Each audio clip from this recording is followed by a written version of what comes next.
Fox Sports. We are Blackmore. We are the Lions.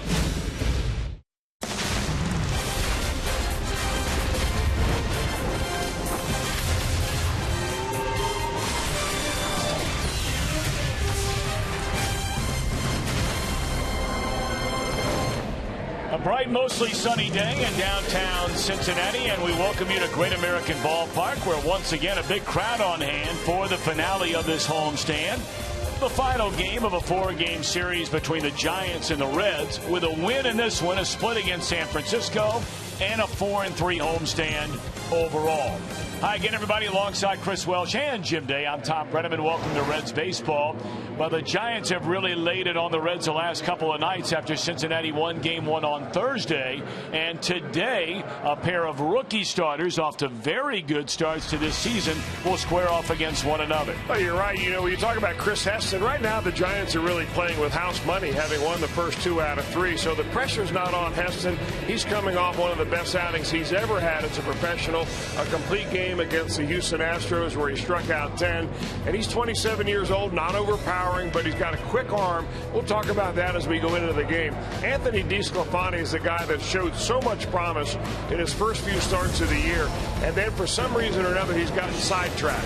His control has been iffy. He's walked at least 3 batters in each of his last 3 or 4 games. And when you're wild outside the zone, you're also wild inside the zone. So it's been a tale of 2 seasons already for DeSclafani, but he's got a very high ceiling. This guy can dial it up to 95, 96 miles an hour. He showed an excellent sinking fastball and a really good slider. So if he gets that little groove back and he gets his mechanics under control, we should see more of what we saw early in April. You know, normally you talk about rookie pitchers, you're talking 23, 24, 25. This guy's 27 years old. Well, he is, and he's off to a really great start, but you wouldn't really think by looking at his minor league numbers that Heston would be putting up the kind of numbers in the major leagues that he is right now. He doesn't really have an out pitch. He tops out about 90 miles an hour on the fastball. He kind of serves up a curveball and a slider, but it's not one of those pitchers that just you look at him and you say, wow, this guy's going to be a top of the rotation starter. But he has given the Giants exactly what they need in the absence of Matt Cain. Big shakeup in the Reds lineup. Jim Day will have that story when we return. You're watching Reds Baseball on Fox Sports Ohio.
Regional Tourism Network. Stay close to CincinnatiUSA.com. By Chevy. Check out our award-winning lineup only at your Tri-State Chevy dealer. And by Skyline Chili. Feeling good? It's Skyline time. It is going to be warm and muggy for our game today. High temperatures only right around 80 degrees, but still with all of that humidity out there, it's going to feel warmer. We do have a chance for some scattered thunderstorms as we head throughout the afternoon. They'll start firing up around noon, so we'll keep a close eye on those. 79 around first pitch. As some of those showers move through, that temperature will drop back down into the mid-70s. Let's see if we can turn this thing around. Let's go, Reds. There is humidity in the air, and the wind is blowing to left field, so we'll see if that is a factor in today's game. I'm Jim Day on the field, and part of our Elk and Elk storylines, you'll see that there is a definite shakeup in the Reds lineup. Billy Hamilton off to a slow start to this season, a lot of pressure on this kid, so he will now bat 8th as you look down the numbers of the Reds starting lineup, and Brian Price wants to get the on-base percentage guys ahead of the RBI guys. So you see Cozart and Pena at the top of the order. Billy Hamilton now batting 8th. We'll have more on that as the game progresses. But after a night, or a couple of nights, a lack of offense, Brian Price looking for answers, and perhaps this lineup is the answer. Find out together. Rookies facing off. DeSclafani and Heston up next. Tom Brittiman and Chris Welsh with all the play-by-play action Reds baseball on Fox Sports Ohio.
Day, a little on the humid side on this Sunday afternoon in downtown Cincinnati.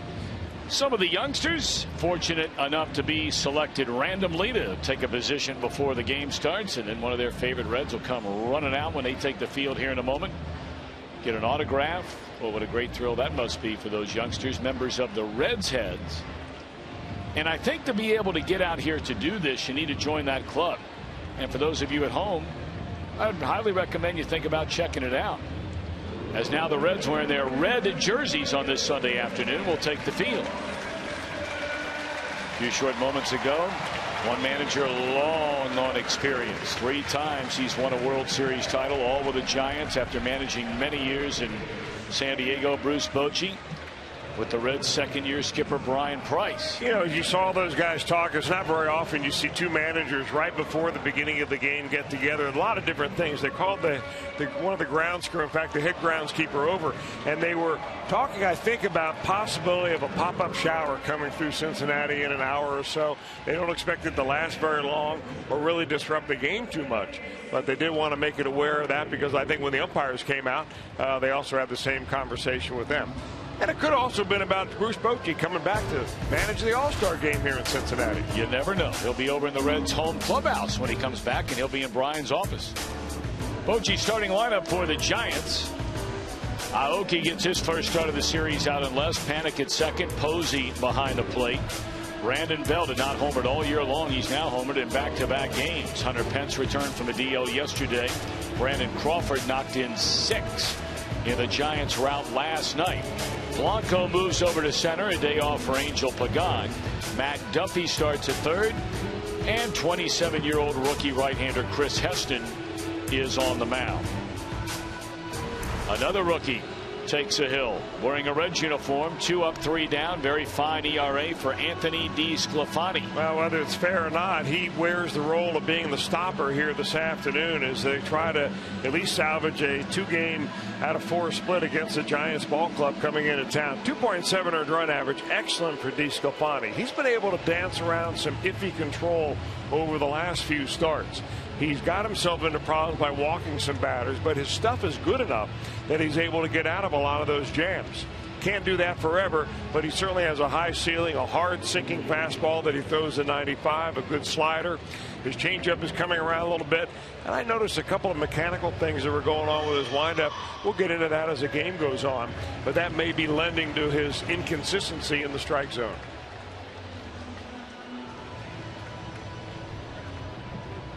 DeSclafani only walked a total of 6 batters his first 4 starts as a Red. He has walked 12 in the last 3. So we'll see if that gets turned around here today. The Reds need a win in the worst sort of way. They'll have an off day tomorrow and then take to the road in Kansas City Tuesday night. Strike 1, says Tom Hallion, the crew chief and home plate umpire. And we're underway. Aoki at 282. And is quickly behind 0-2. He's a guy really that you expect to slap the ball, although he pulled the ball down the right field line last night for a triple. When he hits it to left field, he slaps it in, and I play the left fielder in quite a bit because you see the approach that he has. He's almost running to first base as he swings the bat. And he's not going to hit the ball very far out here, and this is kind of where you ought to bring him in to make sure he doesn't dump one in front of you. Well, he hits it the other way. Hit sharply, but right at the Red shortstop Cozart. And we look at the rest of the defense presented by Ford. Hamilton back in center. Bird and Bruce flanking him.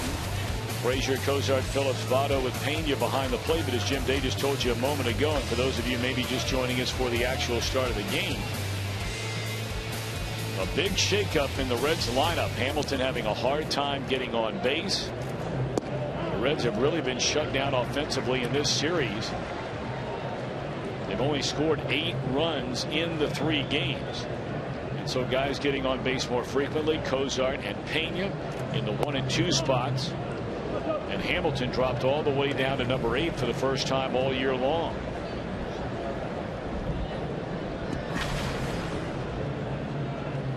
Joe Panik had a career best 11-game hitting streak come to an end here last night. He went 0 for 5. In fact, he was the only Giant in their original starting lineup, and they made a lot of changes after they opened up a 9-0 lead, then 11-0. Well, they got some of their bench players some playing time, but Panik went the entire game, and he's gone on strikes 2 away. I think the Reds would like to see more of that from DeSclafani. I'm not talking about a strikeout, of course. I'm talking about running up the ladder with a fastball. He's got a very good arm, and when he gets it up there with a 4-seamer, it really has a life of its own. And those are pitches that look good, awfully hard to lay off of, and Panik swings right underneath it. So now Buster Posey. First pitch swinging, rolls over at foul. Giants have won 15 of their last 23 games. Only the St. Louis Cardinals have a better record going back to the 3rd week of April than these San Francisco Giants. Now, when they got off to that bad start and lost 9 in a row, there were people that were writing them off for the entire season, thinking, well, you know, they've done it with mirrors and smoke the last few years. They're not going to do it this year. But lo and behold, here they come right back into the thick of things. A long run for Jay Bruce, and he makes an excellent running grab, crossing into foul ground. That was a fair ball. Good play by Jay Bruce. 1-2-3 for DeSclafani. Thanks to Bruce. Reds are coming up.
Starting lineup we talked about, the big changes presented by Meyer, Cozart and Pena, 1 and 2.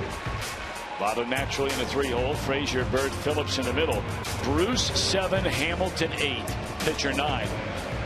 I think you'd have lost a lot of money if somebody came to you and said, hey, look, I'll bet you Bruce is going to hit 7th and Hamilton's going to bet 8th. You'd have taken a bet and you'd have lost a bet. You're right about that. And because you figured that Billy Hamilton was set in stone as a leadoff hitter for the next decade here with the Reds. And Brian Price is trying to get something going right here. We did speculated about it last night when he was given the night off, Hamilton. And when he came back, maybe because Cozart's doing so well, he would be at the top spot. Now, we brought up earlier that Heston is coming off, well, the best start certainly of his very young major league career. He is a rookie. He's only making his 8th start of the year. But one of the best, as Chris mentioned, in his professional career. A complete game on May the 12th against Houston. You see his overall numbers. They're very, very good. Held the Astros to just 1 run on 2 hits. Struck out 10 over 9 innings in a Giants 8-1 win. Through his minor league career, though, the win-loss numbers are good. The ERA numbers are good. The innings are very impressive, and the hits allowed very impressive. But one thing that stands out, walks. And he has walked Cozart on 4 pitches to begin the game.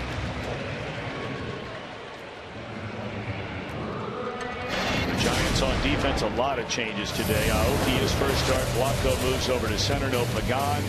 And Matt Duffy starts for the first time in the series, replacing Casey McGee.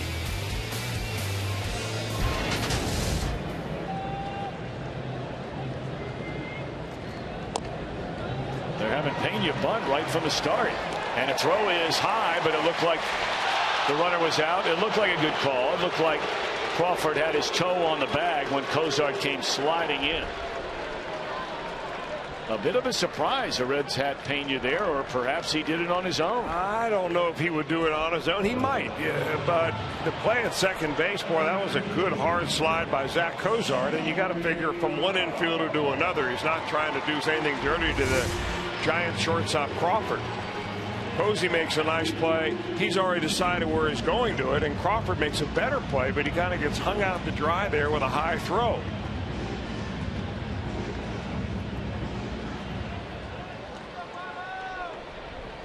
Yeah, it looked like he kept that toe right on the very top of the bag. 1 out, 1 on, and here's Votto. If you can go back to that slide again, it's actually better for the infielder who's turning a double play or receiving a ball to have his leg in the air when that runner is sliding into you. Because if he's got his foot planted on that bag, that's where the injuries to the knee and the ankle occur. Votto lifts one into right field. Pence tracking, 2 out. Well, the Giants have really shut down Votto in this series. He was 0 for 5 last night. Had a couple of singles. Those were the really good at-bats he had against Bumgarner. When I say shut down, I mean no RBIs for Votto. He was 0 for 3 in the series opener. And Joey has only knocked in, what, 1 run on this homestand, spanning, this is his 7th game.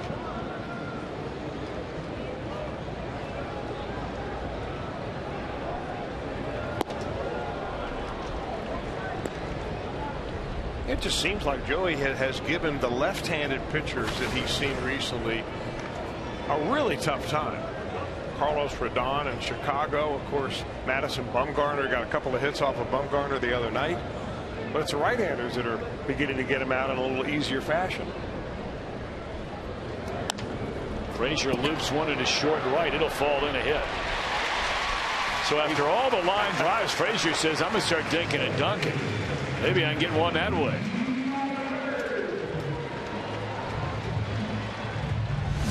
Somewhere a wise man said they all even out. Probably a pitcher said that, but it does even out here for Todd Frazier. He's only owed about 4 more. And that's not an exaggeration. That's right on the button. That's just from this weekend. Yeah. Right now a scoring chance for the Reds here in the bottom of the 1st inning. That's their first hit. They have Payne at second base, Frazier at first for Marlon Byrd. Byrd, the team leader in home runs and runs batted in here in the month of May. He hit in the 2-hole last night, went 0 for 5. Had a double and 4 at-bats on Friday night. Big game here on Thursday. 2-run single. Broke a tie in the 8th inning with a home run. Turned out to be the winning run in that game.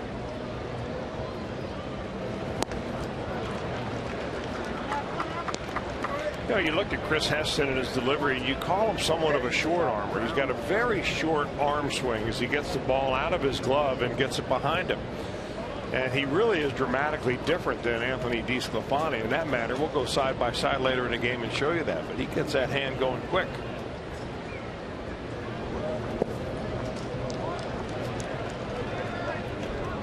Reminds me a little bit of a former teammate of mine, Andy Hawkins, if you go back that far. Remember his delivery, right-hander that had a very abbreviated right arm. That's usually something that that coaches don't mess with very much, how you get the ball out of your glove and how you throw it. Andy Hawkins was a guy later in his career with the White Sox, threw a no-hitter and lost a game.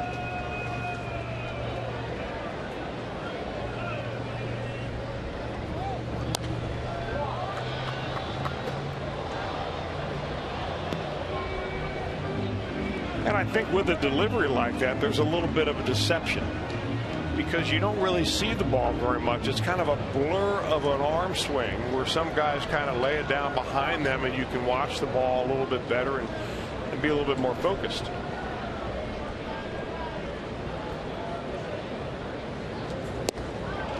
Swing and a miss, and that'll end the inning. The Reds get a hit, Strand 2. End of 1, no score in Great American Ballpark.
right center today. Larry Shelton from Independence, Kentucky will win the beautiful new Tundra that's on display every day at Great American Ballpark. And you can register to do the same. Just stop by your Cincinnati and Northern Kentucky Toyota dealer. You know, you were talking about your former teammate Andy Hawkins. And I had mentioned how in 1990 he threw a no-hitter for the New York Yankees against the Chicago White Sox. It was a bright, sunny, very windy day. I remember because I was living there at the time, and the game was on during the day. He dominated the White Sox into the 8th inning, retired the first 2 batters in the 8th. Sammy Sosa reached on a fielding error. Hawkins walked the next 2 batters to load the bases. Robin Ventura then hit a fly ball into left field.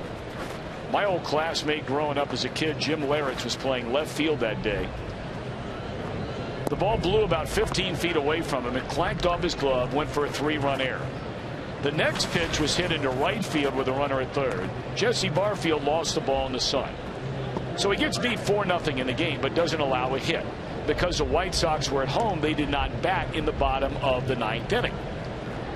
At the time, they gave Hawkins credit for a no-hitter. A year later, Fay Vincent headed up a committee that determined no longer would no-hitters be recognized in baseball unless they spanned a full 9 innings. So to this day, that is not recognized as a no-hitter for Andy Hawkins. Well, I realized he was part of a rule change. I didn't realize that either. That kind of stinks. It really stinks. Yeah. Did they ask for the memorabilia cabinet back too? The balls and the memorabilia from that day? I mean, well, it probably makes it more valuable now.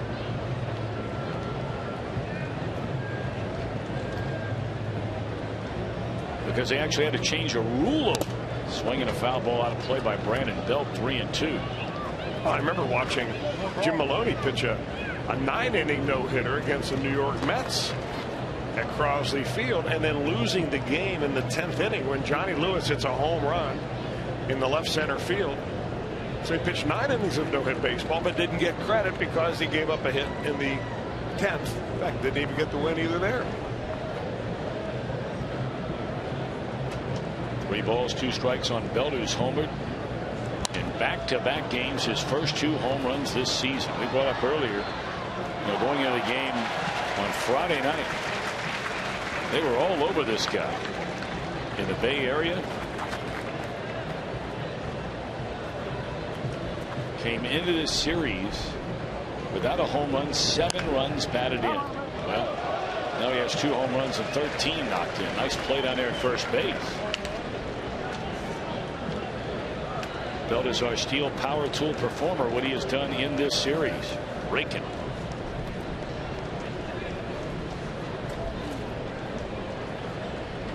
That was Bill Hayes down there, the Giants' first base coach. And this ball is clobbered. This won't leave the yard, but it will go for extra bases. And the hot hitting continues for the Giants' first baseman, Brandon Belt.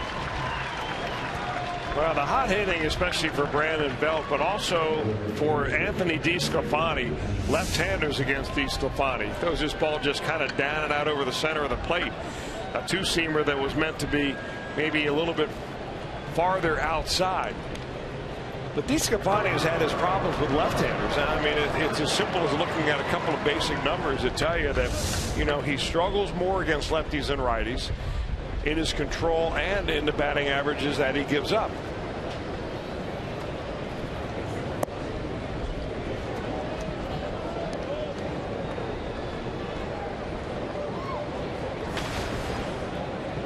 Hunter Pence returned for the first time since breaking his arm in spring training when he was hit by a pitch from Cub minor leaguer Corey Black. Got 2 hits and 3 at-bats.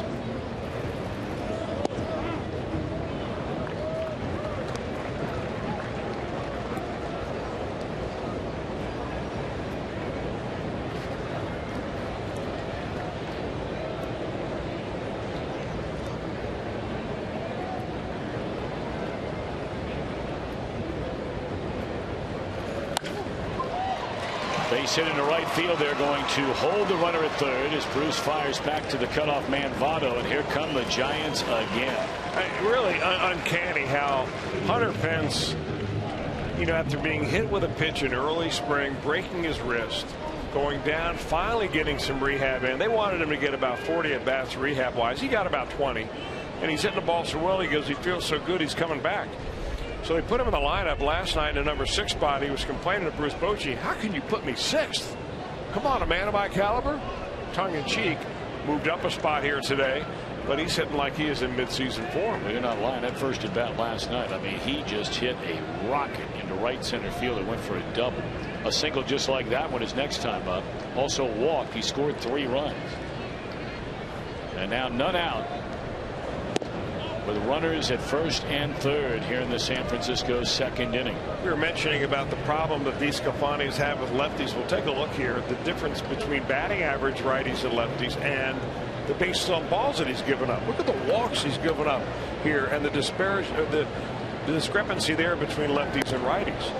And remember, it started really with DeSclafani when he went down and he pitched against the Atlanta Braves, and they ran a whole lineup of lefties out there against him. Today, the Giants have 5 lefties in the lineup. And people here in the stands are beginning to head to the covers because there's some rain coming in. Yeah, it's starting to really come down. And we told you before this game ever got started, this was in the forecast today. But they like their chances of being able to get this game in overall. Just hoping, of course, you don't have to start, stop.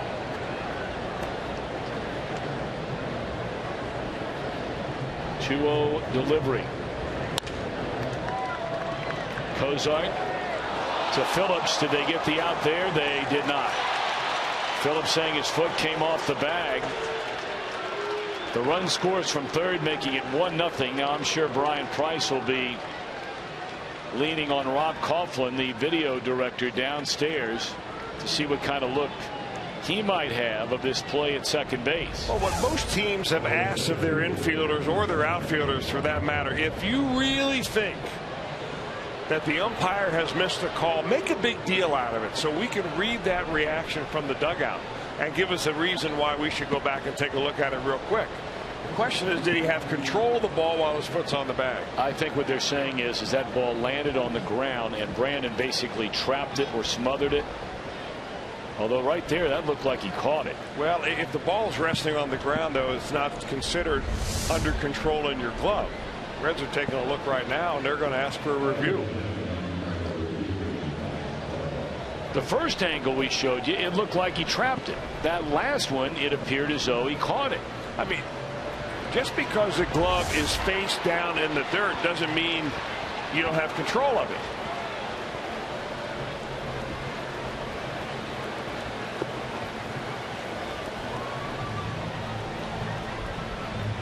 Well, meanwhile, the Reds are going to come in off this field, and the ground crew's going to hustle down and take the tarp off and roll it out onto the infield. So they've tried to, you know, Major League Baseball is trying to figure out something to do for the fans and the players during a review. How about a rain delay?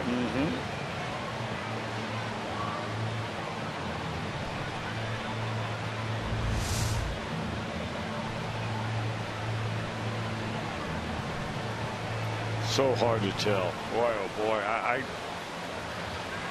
This has probably stands written all over it, meaning that, you know, there's no clear and convincing evidence to, you know, say yeah for sure, or not enough clear and convincing evidence to overturn it. So the Reds challenge. The call is safe on the field at second base.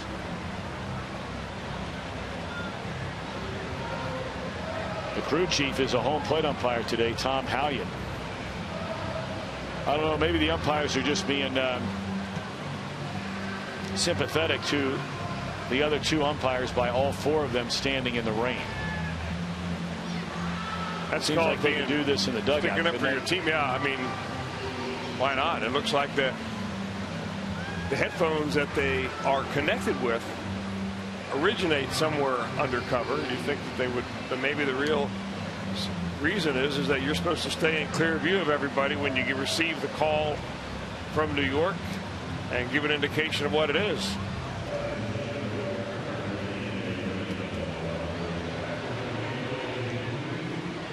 Not too many left in the dugout.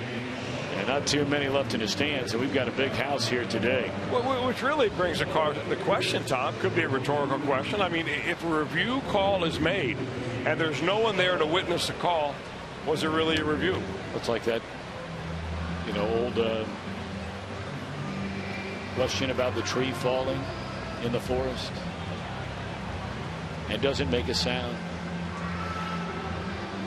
And the call stands on the field. Safe is a call at second base. And so it is a fielder's choice, I would assume. They might give him a base hit. It plates a run to make it 1-0 as a bottom line.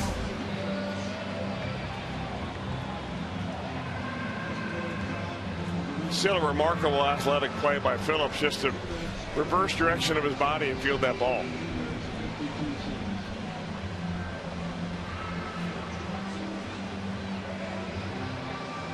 Boy, Pence came in there hard.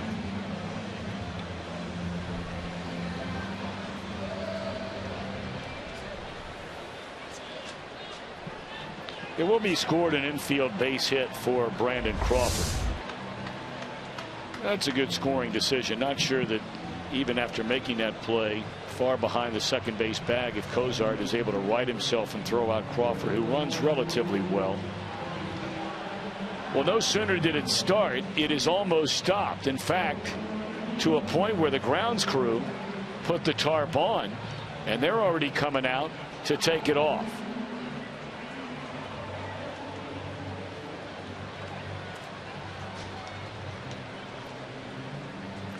Giants' second inning began after a 1-2-3 first inning by Anthony DeSclafani with a double into right center field off the bat of the red-hot Brandon Belt. Went to third on a single to right by Hunter Pence, and then the infield hit by Crawford. Reds challenging the call at second base. They lose the challenge.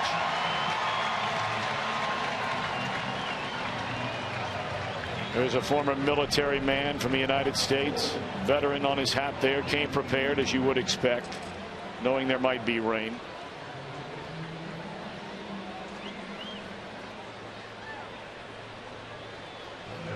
We thank him and all the veterans out there for their service. Looks like he was with the Army. Yep, says on top there, Army veteran.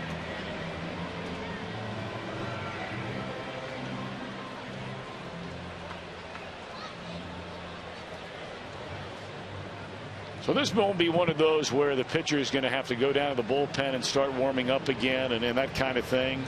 Once they get the tarp rolled up, because the rain has indeed completely stopped. Once they get it rolled up, Anthony DeSclafani will probably be awarded what, 8, 10, 15 pitches somewhere in that neighborhood. And go get them. A little bit of water there on the infield that they'll be able to take care of within no time, I'm sure. And I don't think that they ever give a pitcher a certain number of minutes that you have to be ready by. But they'll tell him, hey, the field is going to be ready in 15 minutes. We'd like you to be ready too.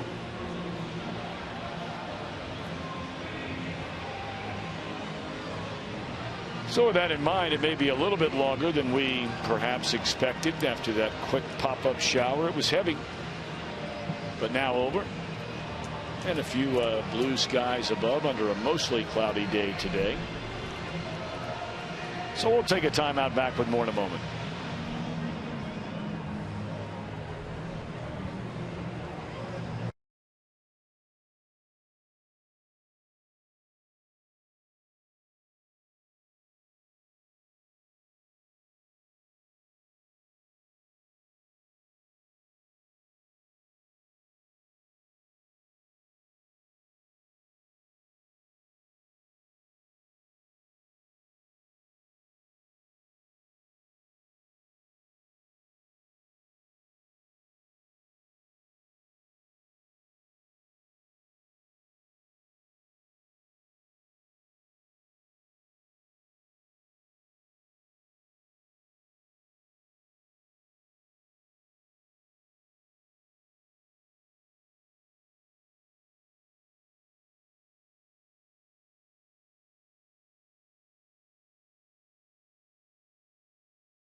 They're relining the field, so they're looking at a 2 o'clock approximate restarting of this game. All right, so that's roughly about 11-12 minutes from now.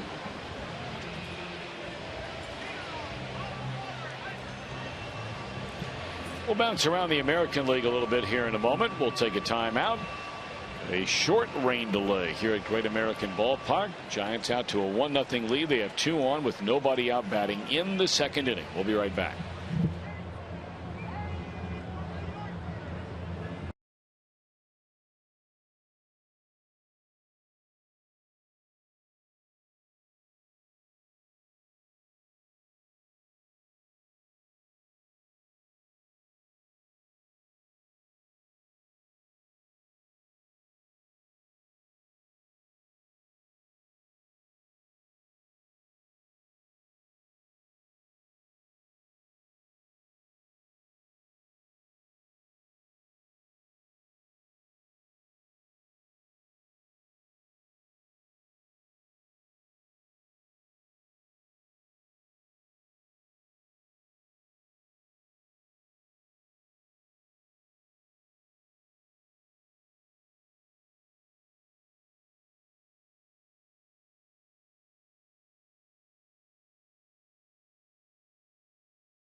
Travels at 3 o'clock in the afternoon tomorrow for an hour-and-a-half flight to Kansas City.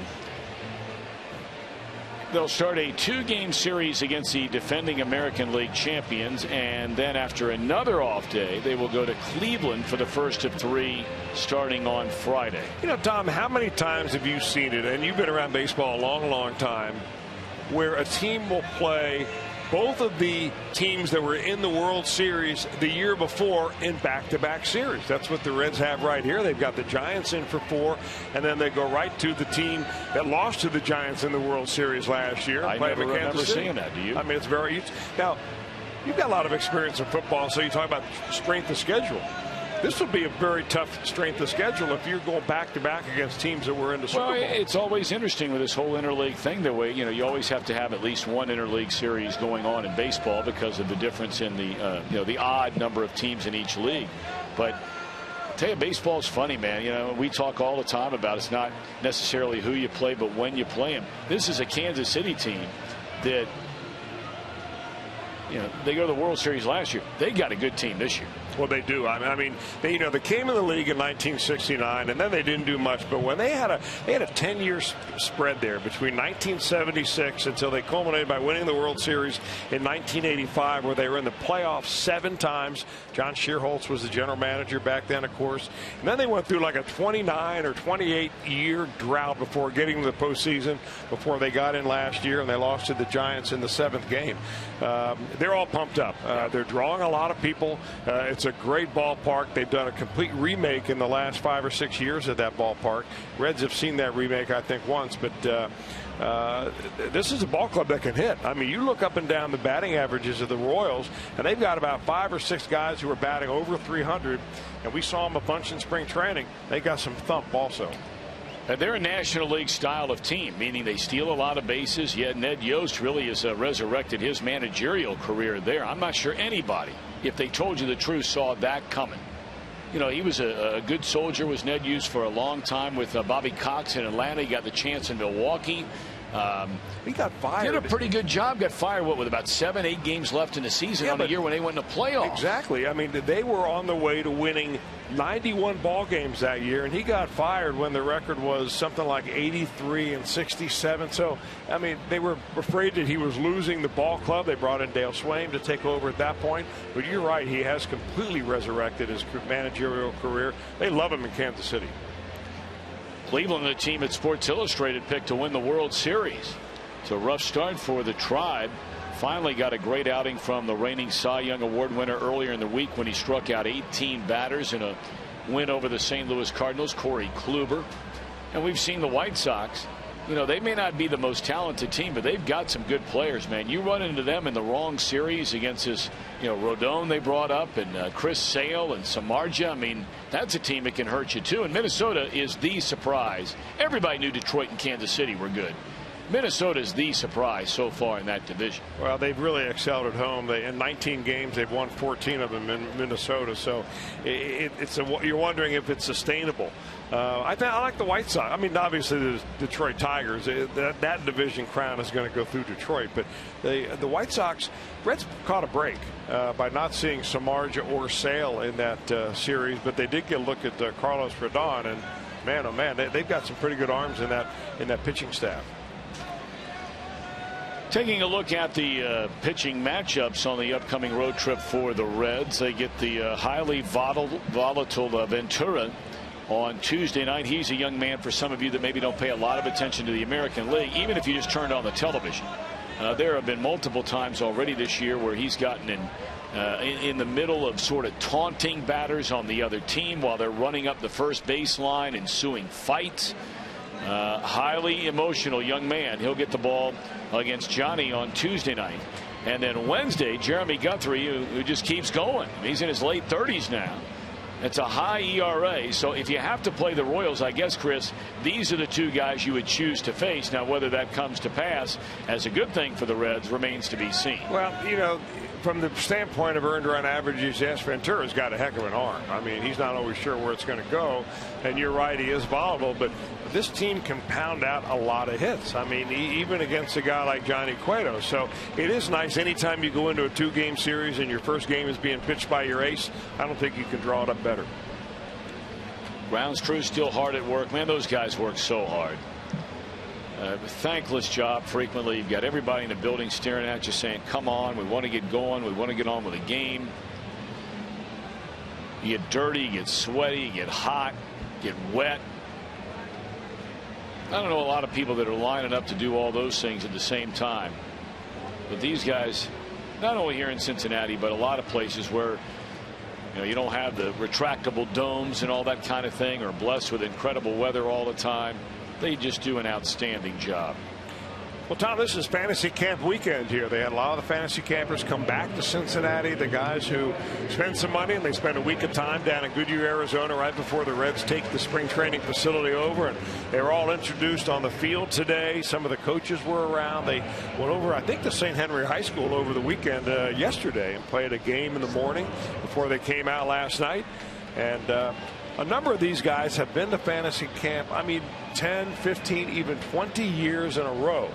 They have their own fantasy camp Hall of Fame. And even some guys that we know, like Sean Smith. He's the son of our great cameraman, J.K. Smith. And we were looking up while the fantasy camp celebration was going on, and that's all we saw was pictures of Sean over and over again. So it pays to know somebody. Yes, it does.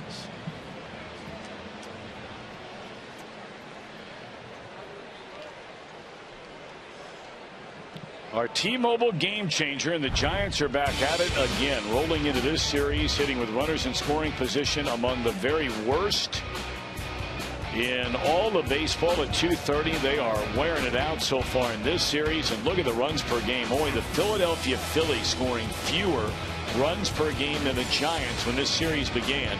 They have scored 24 runs in the 3 games.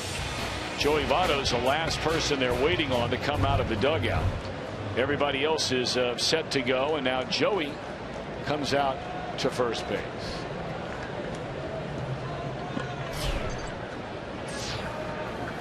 So the Giants have a run in. 1-0. They have Hunter Pence at second base, Brandon Crawford at first base. The batter is Gregor Blanco. Anthony DeSclafani delivers, and Blanco coming out swinging. What a series this guy has had, and we've talked about it a lot. When the series began, he was hitting .219. Now he's up to .267. 2 hits on base 3 times in a series opener. 2 hits on base 3 times in game 2. 2 hits, including a home run, 2 runs scored last night. Rain delay of 24 minutes. 0-2 on Gregor Blanco. You know, it could be that rain came at a perfect time for Anthony DeSclafani. That inning was getting away from him in a hurry. First 3 had reached base. Hard hit balls by Brandon Belt and then by Pence. And then you take a little time out and maybe you come back a little bit more composed and you break the energy of the inning up, if nothing else.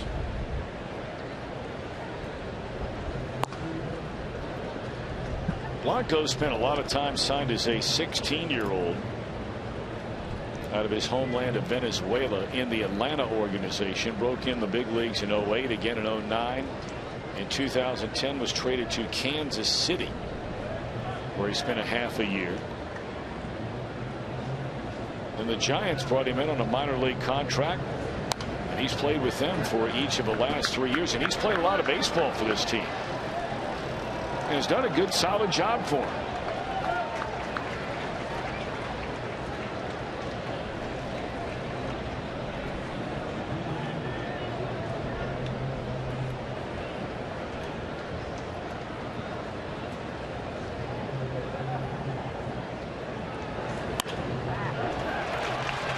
And the hits just keep on coming. Pence will score on a double by Blanco. It is 2-0 Giants, and there's nobody out second and third. 4 straight hits to open this second inning. Right now, Anthony DeSclafani has to figure out whether he wants to throw the ball down or whether he wants to throw the ball up. But you can't do it down the middle. And that is about where it is right there to Blanco. That's one of those fastballs that you want it inside to kind of come back off the plate. But if you leave it out over the plate, that's where your damage is. If you leave it inside too far, it's either going to be a ball or you hit the batter. Much more damage happens when you leave it out over the dish.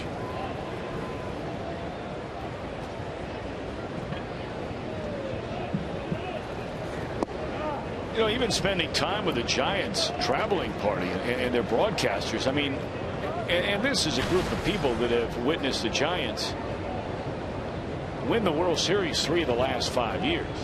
And there have been a lot of stretches during those 5 years where the Giants have been, quote unquote, offensively challenged. They can't even believe what's going on these last couple of nights. Well, just remember how the Giants looked last year. The Reds went to San Francisco. They took 4 in a row from the Giants. I mean, they were left like they were dead.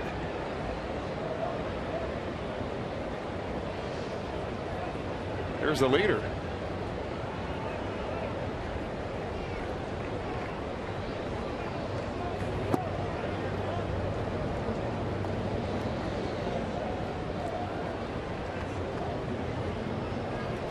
Matt Duffy, the start at third base today, his first start of this series. Reds have the infield in. Nobody out. Double, single, single, double. Runners at second and third. And the 1-2 DeSclafani to Duffy is off the outside corner. Have a pitcher due up next.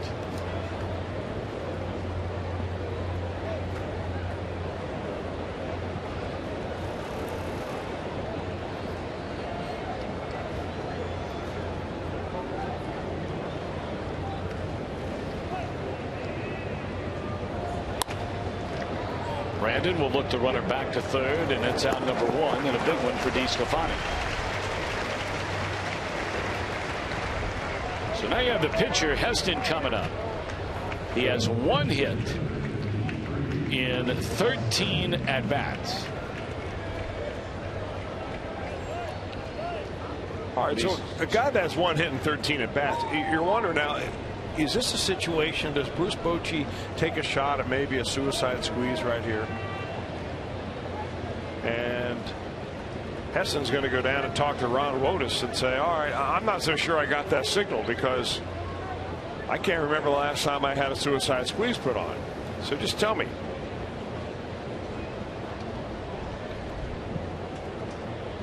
Well, not sure if anything might be going on with Roberto Kelly. We did not receive any information from the Giants. There's a pop-up on a bunt attempt. And so I don't know if it's a squeeze or not. I don't think so. I think it was one of those safety squeezes that if he put it in the right spot, then maybe the runner at third base would read it. If it was a squeeze play, the Reds would be out of the inning. Fortunately, for the Giants, that wasn't the case. Yeah, I don't know what happened with Roberto Kelly. We understand we're just receiving that apparently one of his kids is involved in some kind of graduation today, so he left the team. That is why the bench coach, Ron Wotus, I'm not so sure there's any guy in baseball that I am more stunned has not been given a major league manager's job in either league more so than that guy, Ron Wotus. Oh, there's no doubt. I mean, one of the smartest baseball guys you'll ever run across. And I don't know. He was an outstanding manager in their minor league system for a long time. Dusty Baker, I believe, was the one who brought him to the major leagues as his bench coach. I mean, hard working like a mule. Just gets after it every day. And he survived through Felipe Alou. There's a swing and a liner, foul.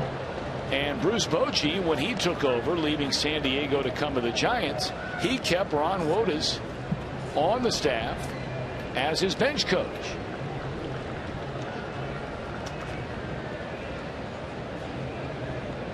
"27 years in the Giants organization, 25 in the coaching ranks. The last 18 years with the major league club."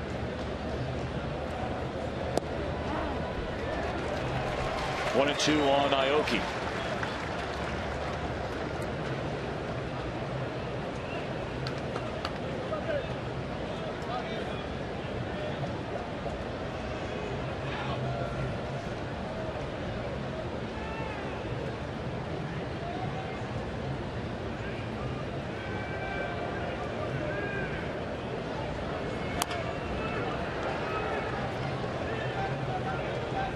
Yeah, Dusty Baker was the first one to bring him up to the major leagues as his third base coach in 1998.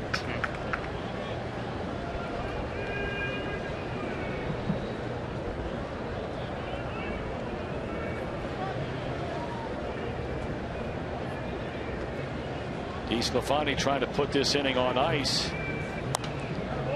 It remains at 1-2 strikes. This is a big out for DeSclafani and the Reds.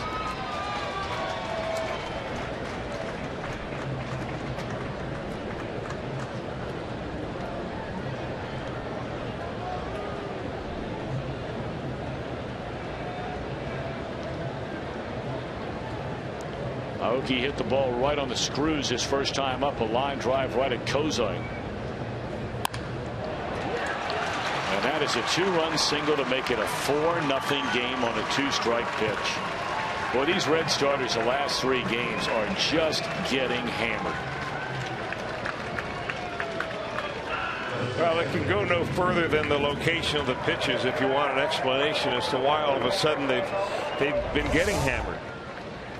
I mean, with 2 strikes, you're going to throw a cut fastball essentially a couple of inches above the waist, center cut. That's a slider that really doesn't do anything except roll up there. That old cement mixer variety gets hit hard most of the time.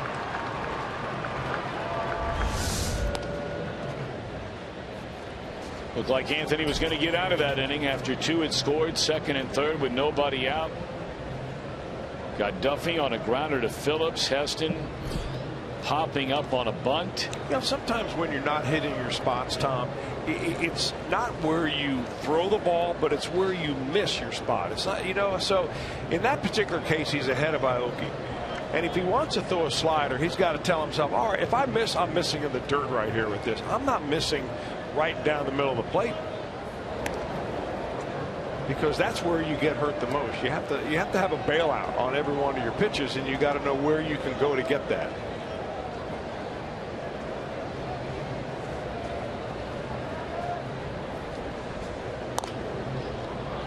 0-1 on Joe Panik, who struck out his first time up. This is eerily reminiscent of what happened here last night after a 1-2-3 first inning for Mike Leake. The Giants scored 2 runs on 3 hits. That would start a run of 5 consecutive innings in which the Giants scored. Now, obviously, we're not going down that road yet. But this inning began with 4 straight hits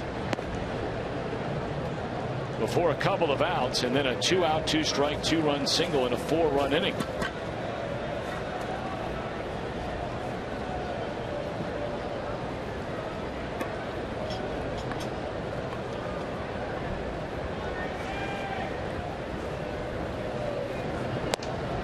And this has been a 40-plus pitch inning for Anthony DeSclafani. That's a lot of pitches in one inning, man. Well, they had a little bit of a timeout, obviously, with the rain delay like that. So it's almost split into a couple of different innings, you know, from a physical standpoint. Pena will throw to second, and the runner is safe at second base. A little bit of a hesitation there by Pena. But DeSclafani really doesn't give the catchers a really good chance of throwing a runner out. He's very slow to the plate, kind of deliberate. He has a long arm action, and that's why they called for a pitch out early in the count.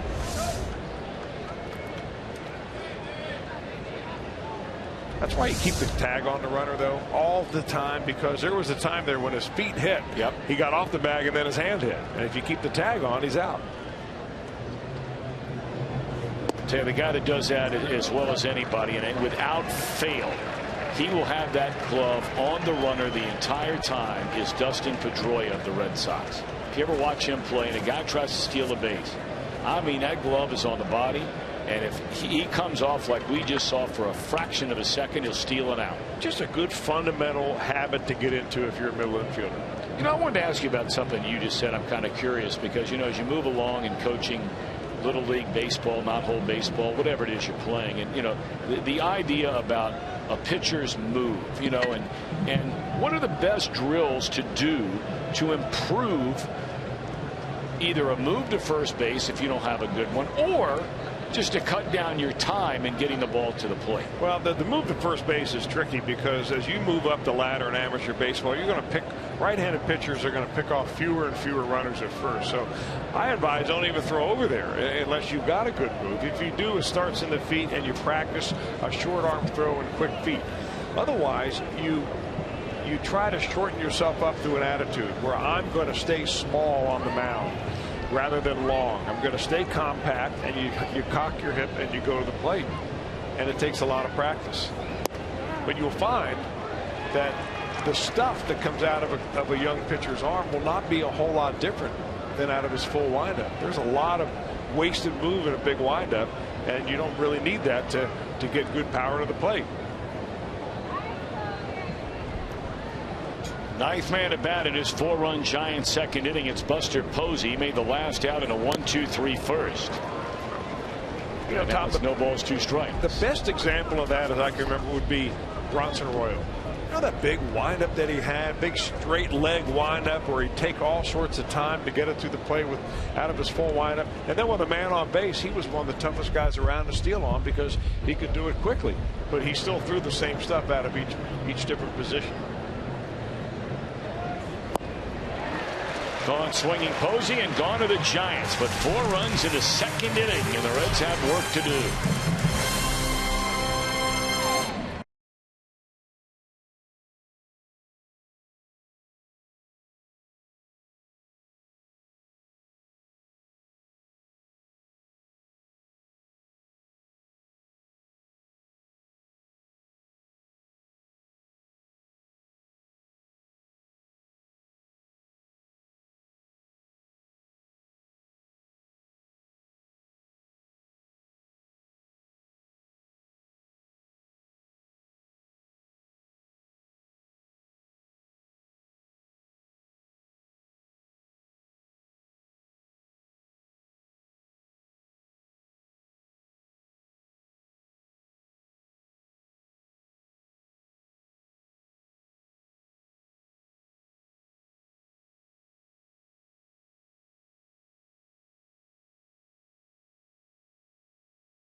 All-Star action right here in Cincinnati.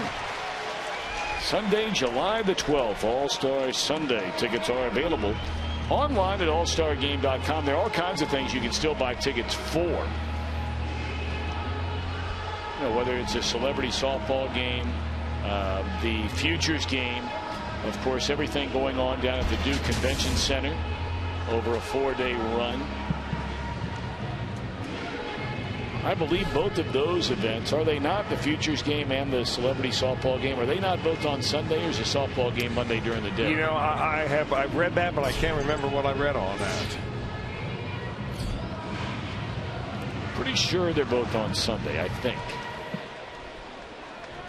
That whole week, though. I mean, you talk about a party in the city. You just pray for good weather.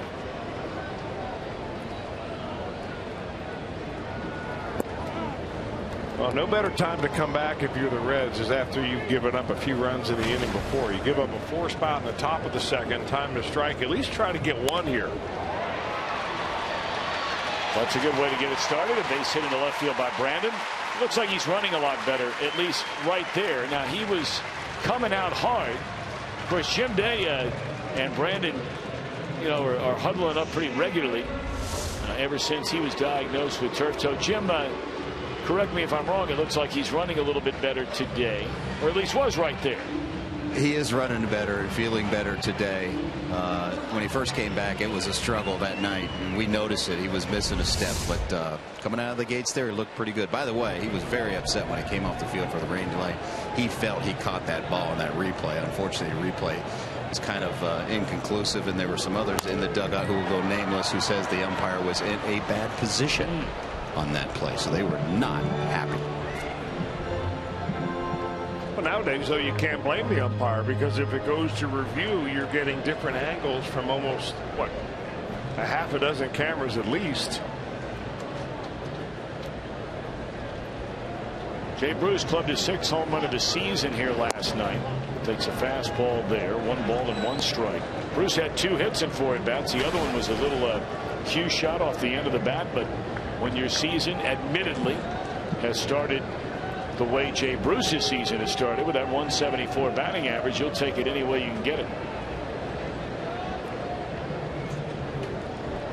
I think the Giants learned something last night with Jay Bruce. The home run that he hit was on a first pitch curveball that he saw, and it was a hanger right there. And what you're seeing them and their strategy with Bruce now is to just pitch him away, make him forcibly go the other way, commit himself to something on this part of the plate out here.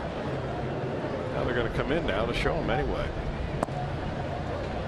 2-2. You know, that was probably a pitch that was designed to be a ball.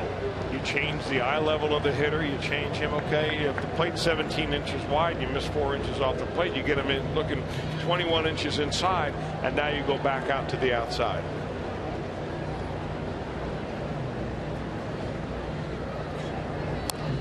Slow breaking ball there. And here's that breaking ball last night Chris alluded to. Boy, it sounds good when he gets it on the sweet spot.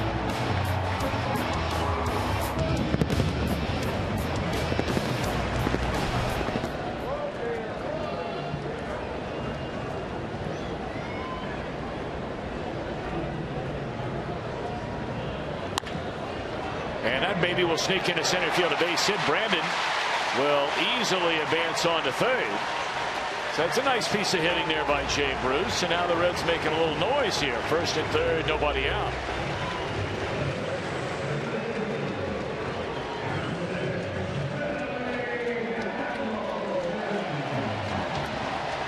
You remember for Heston now, he was sitting in that dugout.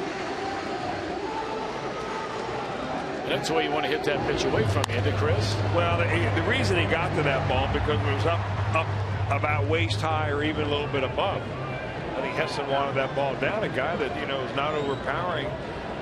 He's got to be down on the corners, and he's missed his spot a couple of times. The Reds have taken advantage. A hang a breaking ball to Phillips. A high fastball there to Bruce. Reds have a chance to punch a couple in here. Well, they're down at the bottom of their batting order. Here's Billy Hamilton. They're starting to say that when the rain delay hit, the Reds We were, what, 3 batters into the top of the 2nd inning. Reds were in the field. Giants were in the dugout. And at the range of 24 minutes, Heston did not throw a pitch for 48 minutes total between the 1st and 2nd innings. 2-0. And it's more mental than it is physical. And that's a great thing to keep track of, and it's a good point, Tom. But I think that, you got all sorts of things available to you to keep your body loose. But it's where your mind goes. I mean, do you drift off and then come back and you refocus? Do you try to focus too hard over those 48 minutes and you wear yourself out?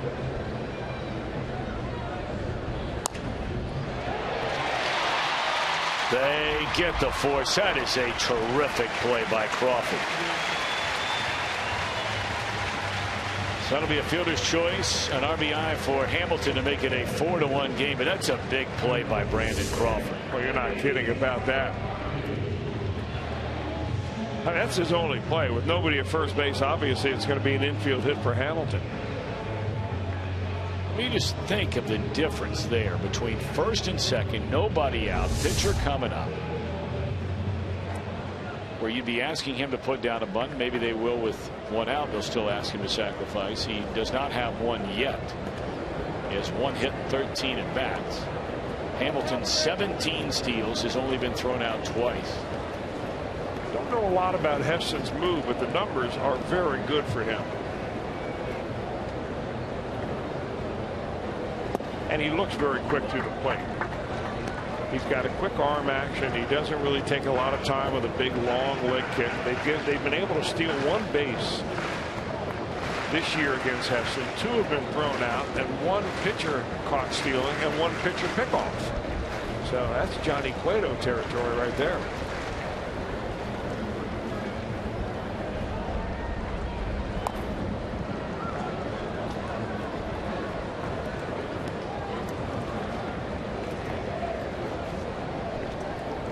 We've seen 1 pitcher not be able to help himself with a bunt. Heston popped up, and here's another shot right here for DeSclafani. This is when, you want to win ball games, you got to help yourself. Well, we've talked about this before.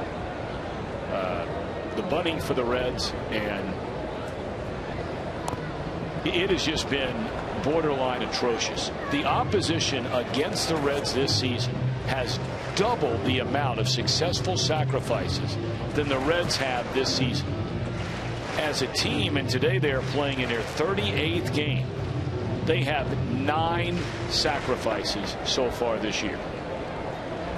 The one stat I wish they would track is how many times you tried and were unable to do that. They do.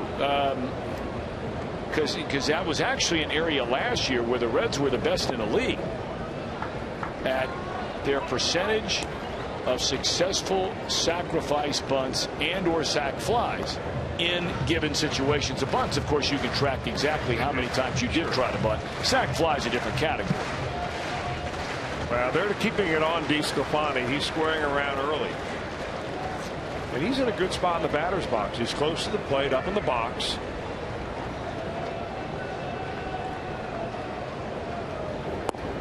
And he strikes out.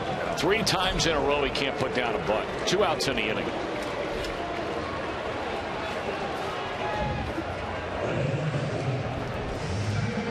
And look, all I can go by, I sit next to you, Chris. I sit next to Jeff Brantley. Look, I'm never going to be in there in a batter's box in a major league game.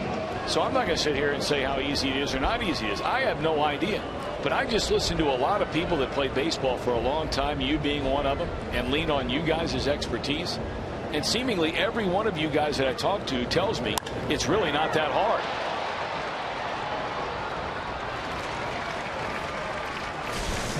Reds get a run. They trail at the end of 2. We'll discuss that when we come back. 4-1 San Francisco.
Live streaming sports service celebrating 13 years.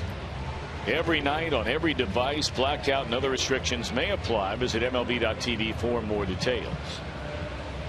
All right, Reds get a run back. They trail by 3, and we're only at the end of 2.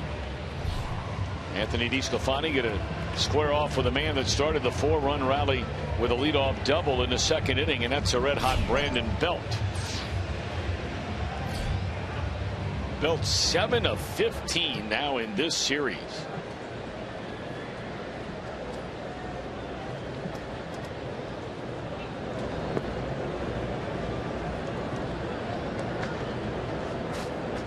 Pirates and the Cubbies just underway at Wrigley Field, top of the 1st inning. The Cubs are going for a perfect homestand. They swept the New York Mets 4 in a row, and they've won the first 2 over the Pirates this weekend.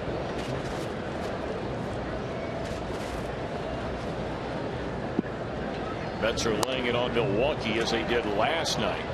Already out to a 5-0 lead in the bottom of the 1st inning today at Citi Field.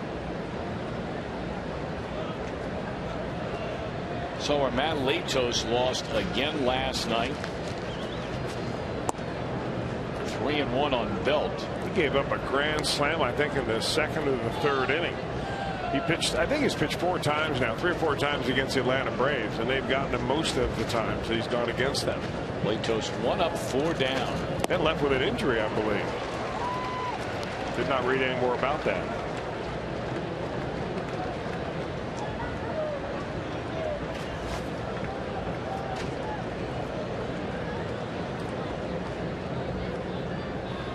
Three and 2 on Brandon Belt.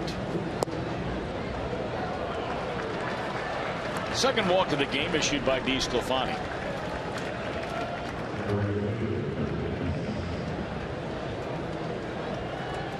A reminder, coming up a little bit later on, we'll have our Miller Time moment brought to you by Miller Lite. Hunter Pence, a single into right field, scored as part of the 4-run Giants' 2nd inning, settles in from the right side.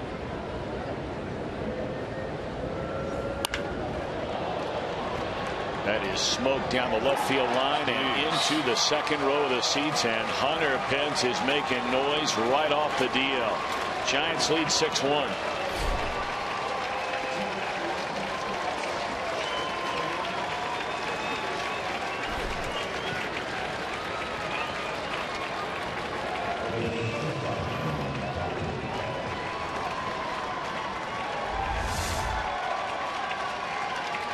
You know, he even looks awkward when he hits the ball on the button, but somehow he just gets the job done. A level swing, a level line drive that doesn't get a whole lot higher than that outfield fence to clear and go into the 2nd row. He almost fell down on that. Look at the back leg of it. I hear batting coaches sometimes say squash the bug, you know, with your back foot. I don't know if I agree with that, but he squashed it with his knee.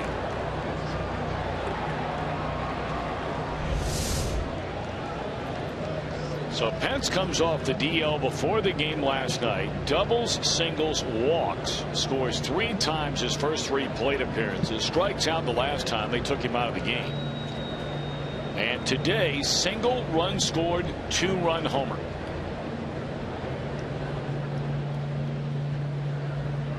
An impact pronto made by Hunter Pence.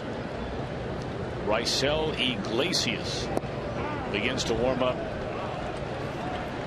in the Reds bullpen. Of course, he was so marvelous in getting his first major league win. That was against the Atlanta Braves on Wednesday. 8 innings, 2 hits, 1 run. And because of the off days tomorrow and Thursday, both Iglesias and Michael Lorenzen, for the time being, are working out of the Reds bullpen. They would not need a number 5 starter until the 2nd game of the Colorado series on the next homestand. Otto, the flip to DeSclafani. 1 out.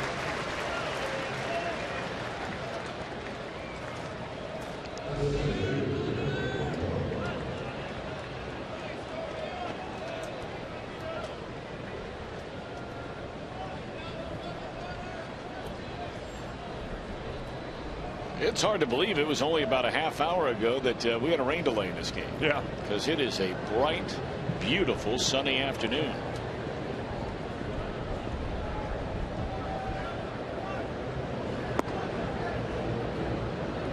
Ball one to Gregor Blanco. He knocked in a run with a double into right field and scored.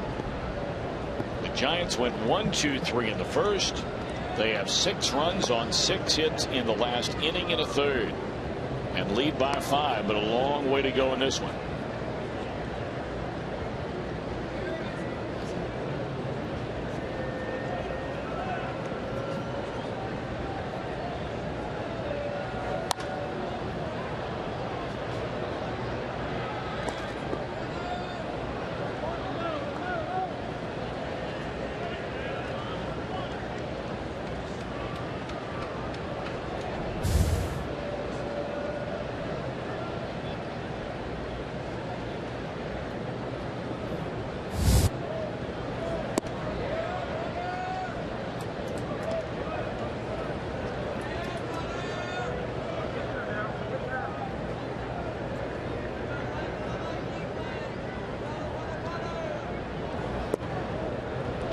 And there's a walk to Blanco. This day might be soon ending for DeSclafani.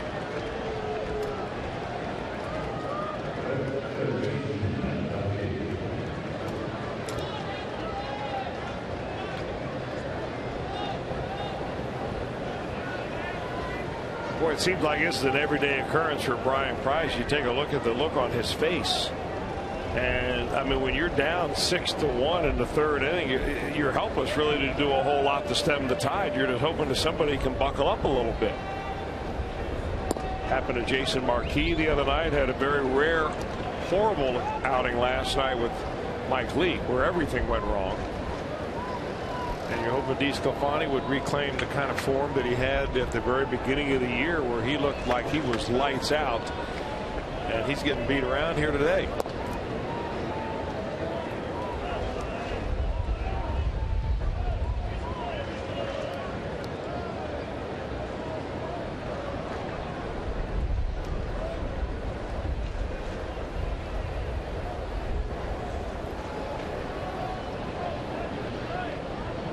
One to Matt Duffy, the Giants' third baseman, runner on the go, so they'll avoid the double play. Frazier's play to Votto, and he makes the stretch to take care of Duffy. 2 outs in the inning.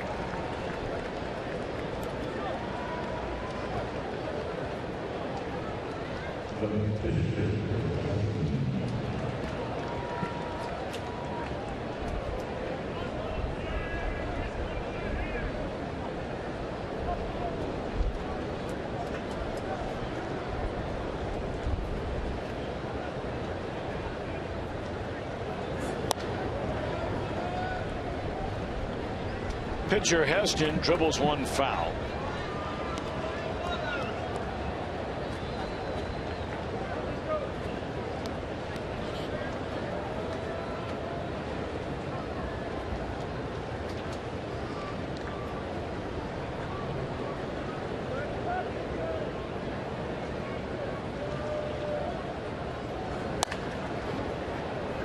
Phillips will handle the bouncing ball and throw out the opposing pitcher. 2 more runs on the 2-run home run by Hunter Pence. Middle of the third, the Giants lead 6-1.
Time now for IGS bringing the energy.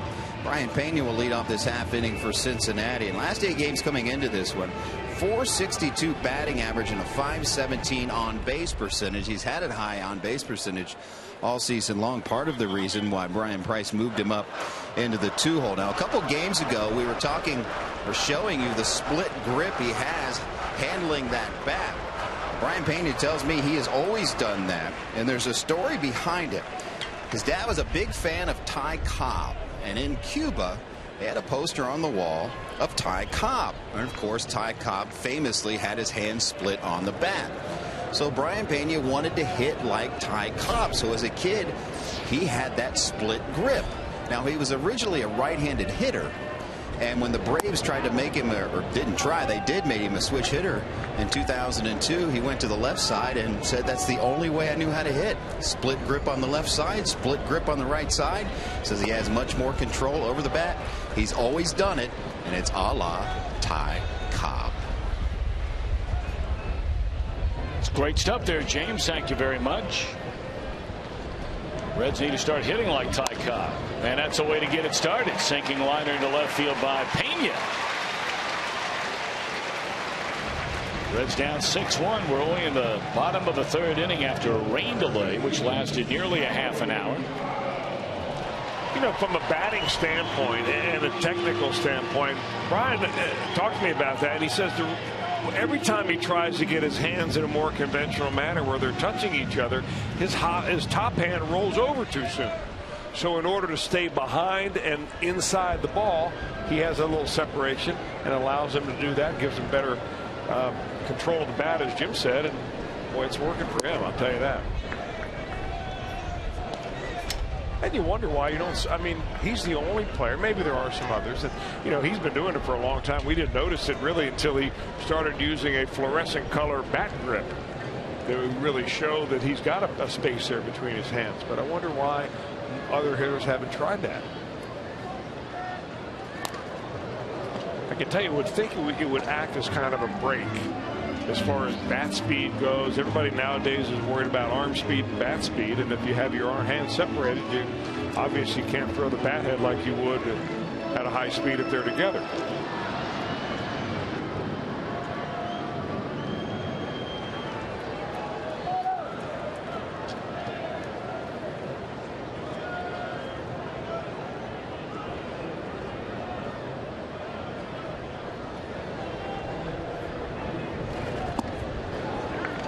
Breaking ball down and into the left-handed batting Joey Votto. It's 2 balls and a strike. Pena aboard with a single to begin the Reds' 3rd. Giants a very long flight home after the game today. But they do have an off day like the Reds do tomorrow. And then they'll host their longtime rivals going back to their days in New York, the Dodgers, on Tuesday night in San Francisco. It's always a fun series to be a part of. One of the great rivalries in baseball.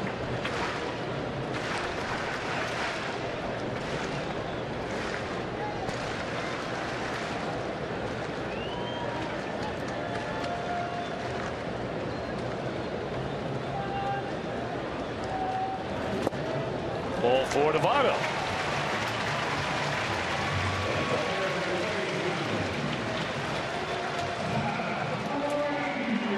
We invite you to get ready for Reds action 30 minutes before the start of our game in Kansas City Tuesday night. For that matter, every game here on Fox Sports Ohio with the Reds Live, presented by Ray St. Clair Roofing. And of course, we'll be getting started a little bit later than normal, moving into the Central Time Zone. Reds Live Tuesday and Wednesday nights at 7:30 Eastern Time.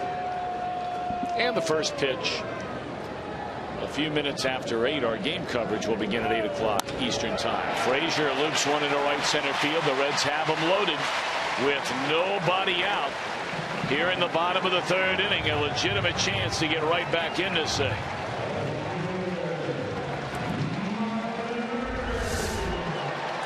Just like that, punched around a couple of punts, a walk in between, but opposite field hitting for Pena and then for Todd Frazier.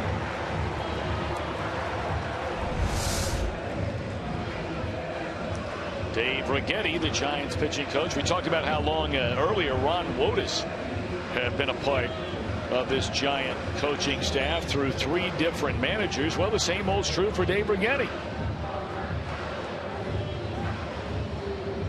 He is the longest tenured pitching coach in the major leagues. This is his 16th year with the Giants.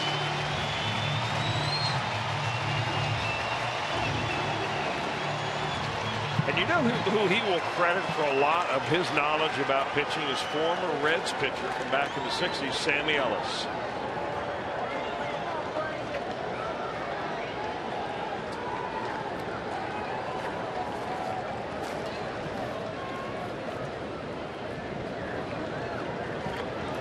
Loaded for Marlon Byrd. And he started 2 and laid off ball 1. The key for Byrd here is just don't get too anxious. You know, make him come to you.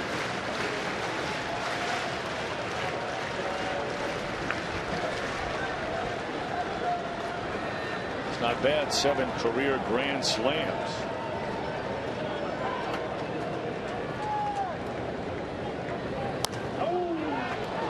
Sammy Ellis is now 74 years young. What a guy. I mean, it's so much fun to be around. Born in Youngstown, Ohio, made his Reds debut in 1962. Finished his career with the White Sox in '69.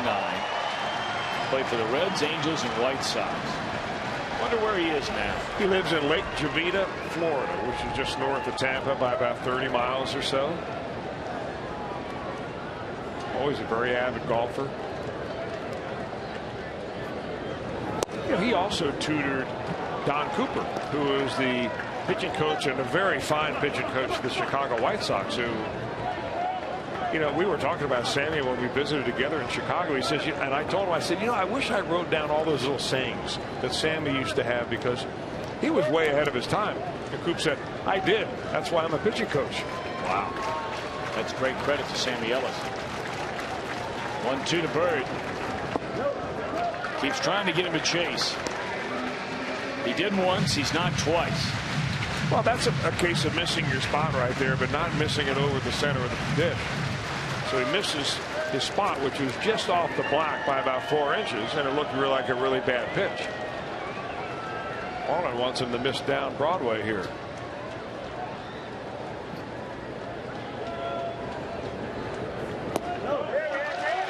That was a little closer to where he wanted to start it, but Byrd saw it coming, and now the count is full.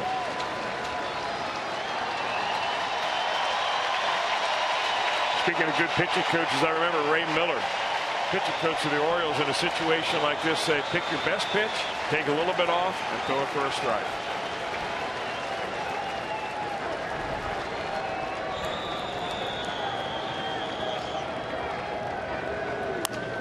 And it's a base hit into center field. That'll bring in 1 run. Votto did not read that ball, or maybe had a hard time picking it up. And, of course, you're not going to run yourself into outs in this inning anyway. I'm not sure even if he takes off right away if he scores there on that ball. You and I were a little surprised the other night when he didn't score on a bounce out to third. But now all of a sudden it's 6-2 and they're still loaded. Yeah, not hit all that well. It is a sinker after a couple of sliders, and he gets it up about waist high. Marlon Byrd muscles that ball into center field. Yeah, I'm not so sure that Riggleman's going to take a chance with Votto there with nobody out. No. Well, now Brandon Phillips. Bases loaded. None out. 4-run game. Brandon hit with a pitch. It's a 3-run game.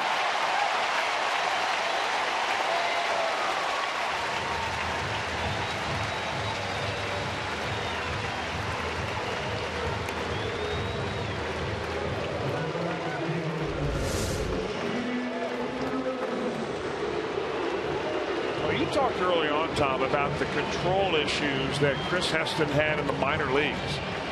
And we've seen it here. He's gotten himself into hitters' counts. That's why when you look back through the rest of the numbers, you say to yourself, how in the world did they designate this guy for assignment? He had 1 bad year. 4 really good years in the minor leagues as a starter. They designated for assignment. Nobody else picked him up. Giants stayed with him as his ball went to Jay Bruce, and here he is because of an injury to Matt Cain. It's the only reason he's in the big leagues. Well, he's a survivor, and the type of pitcher that he falls into that is a roster filler, where you need guys to fill out your AA roster and your AAA roster. They're good AAA pitchers. All of a sudden you get it, you get an opportunity, he takes advantage of it. But he's really losing his release point right here, and I think it's all related to nerves. He knows he's been given a big lead, 6 runs in support, and he's on the verge of giving it up, and he saw a guy who hit a home run last night in the batter's box now with the bases loaded. 3-run ball game, bases loaded, nobody out, 2-0 on Jay Bruce. 2 balls and a strike. Jay dribbled one against the shift. Back up to the third base side of second base. It went into center field for a single. That was in the second inning, just an inning ago. We're only in the third.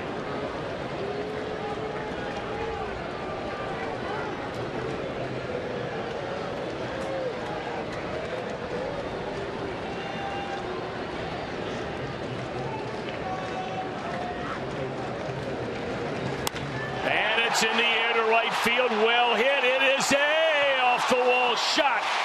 1 run scores, and that's all that's going to score. They had to wait to see whether or not Pence had a chance to catch it. So that is a long, loud RBI single by Bruce, and it's 6-4 with still nobody out.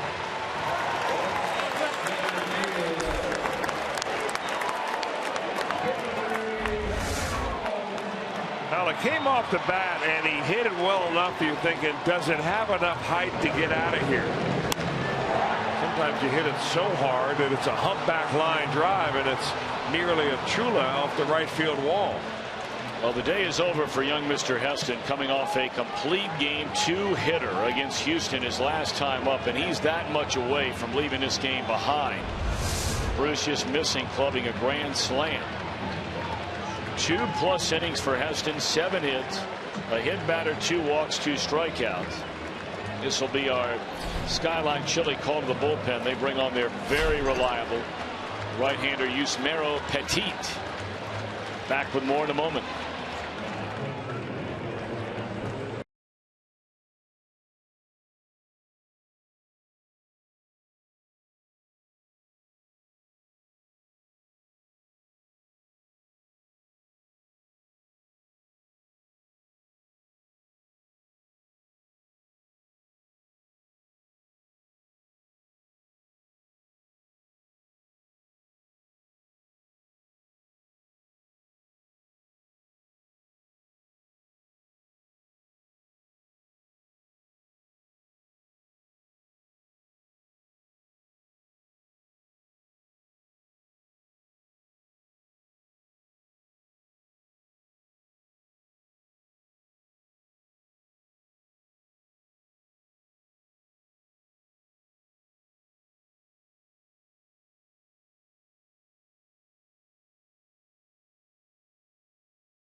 He leaves with a 2-run lead, but the Reds have the bases loaded, none out. Yusmeiro Petit takes over on the mound. He's been a part-time starter in the past. In fact, he started 12 games for the Giants last year out of his 39 overall appearances.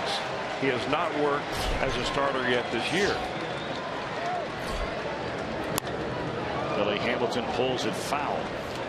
Yeah, I like that with Hamilton coming up there being aggressive, figuring he's getting a fastball. Petit has not been up in the bullpen really that much to get really warmed up, because they just a couple of minutes ago it seemed like Dave Brighetti was on the phone to get him up and going. Petit 2 innings of 1-hit shutout baseball behind Madison Bumgarner here on Friday night.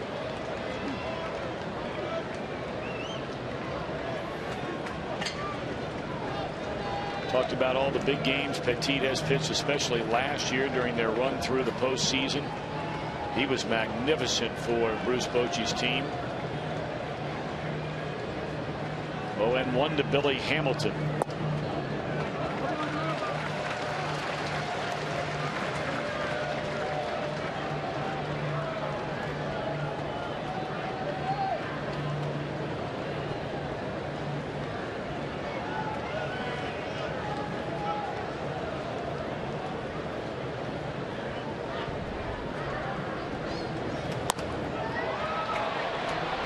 Down the left field line, foul.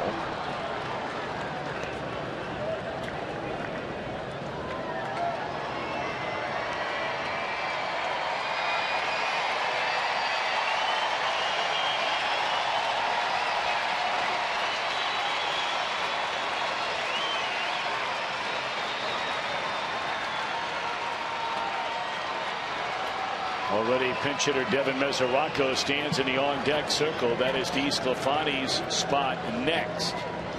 Reds are down 2. This is an inning they're trying to not only tie it but take the lead.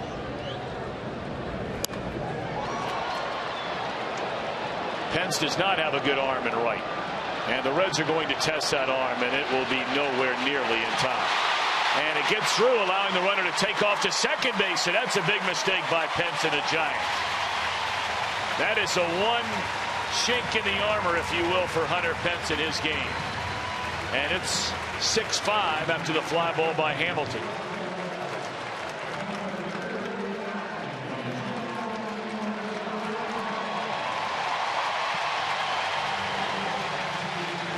Well, anytime an outfielder throws the ball in towards the plate, you really, unless it's a do or die situation, you've got to be able to keep it down low enough that it can be cut off. And that ball got away from the catcher, so Jay Bruce is able to move to second base. You know, Hunter Pence has a form of throwing the ball like you would throw a phone book. Yeah. You ever try to do that? Well, he never gets his arm up above his, his shoulder. Well, if the phone book's big enough, it's really hard to get your arm That's out. Right. New York phone book. Yeah.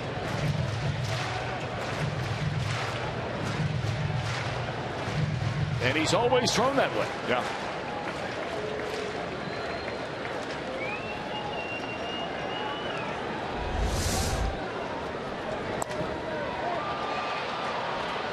Shallow center field. This is not going to get the job done for Mesoraco.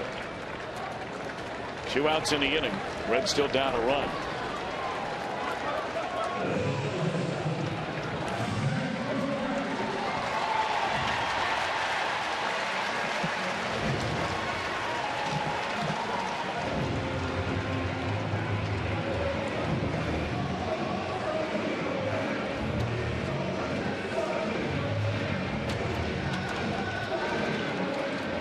So here's Tozine.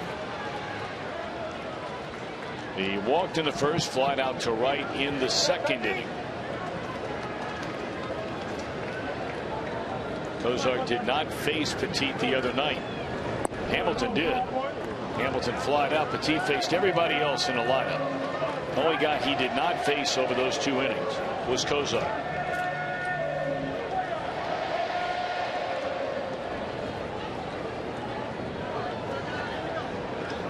Tying run at third, go ahead run at second base.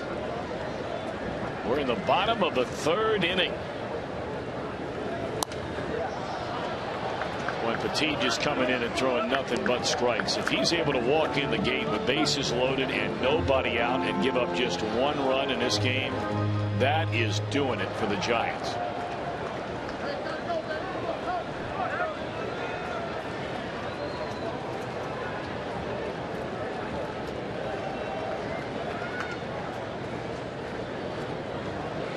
Cozart, of course, has other thoughts.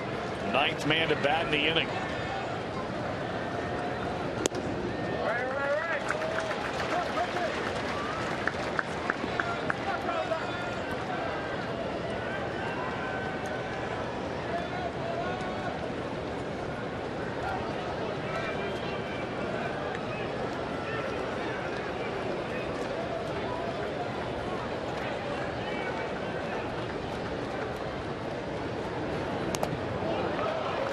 That one got a big chunk of Buster Posey.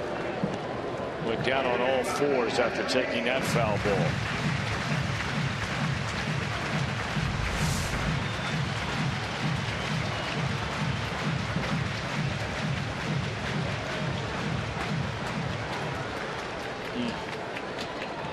Yeah, you might have padding there, but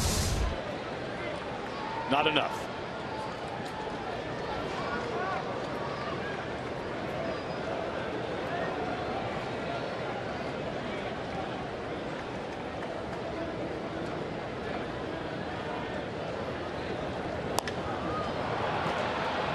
Popped up short left field, and Petit just slams the door on any threat of a major rally. What a job he did right there. 3 pop-ups in a row.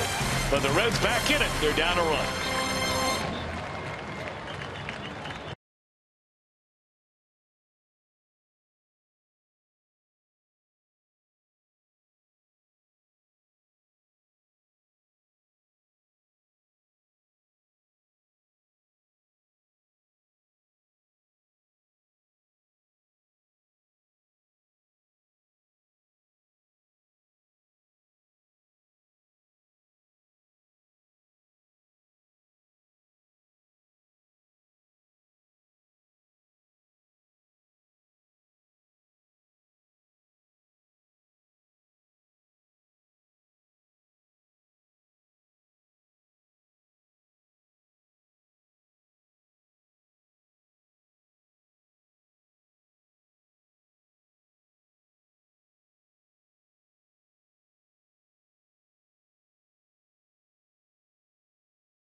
Your center rode in on the Fan Express to Great American Ballpark to root on the Reds to a win today. There are available dates for the Fan Express, but they're going quickly. If you're interested in your group coming down to the ballpark in style, call 513-765-7600. Folks enjoying the ball game today. We've been here almost 2 hours and we're only in the 4th inning. We had a half-an-hour rain delay. And the teams have combined for 11 runs on 13 hits, and both teams go to their bullpen. Well, the job that Yusmeiro Petit did in relief of Chris Heston certainly admirable. And I think that Brian Price hopes he gets the same kind of relief work out of Raisel Iglesias. Boy, he was so impressive in his last start. Throwing strikes. He's always had good command. He showed the good command in spring training. There's a lot of different pitches from different arm angles. Well, he was just, as Chris mentioned, he was just spectacular the other night. 8 innings, 2 hits, 1 run. First major league win.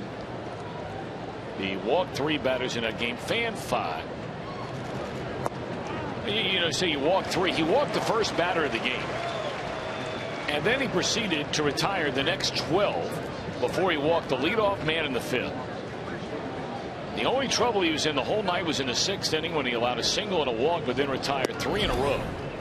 And kind of similar to what he did in his first start. Of course, it was separated by some stints down in the minor leagues, but it just seemed like he ran out of gas. But while he is fresh, he's been outstanding. Were it not for a little bit of bad luck in that 8th inning, his final inning, it would have been a shutout for Iglesias. You may remember there was a ball hit down the right field line that Jay Bruce went over to cut off in foul ground, and that ball got caught in that small little space that separates the ground from the start of the padding, and then it just rolled right past Bruce's foot all the way down in the corner and wound up being a triple. And the run would score on a ground out. 2-2 on Aoki.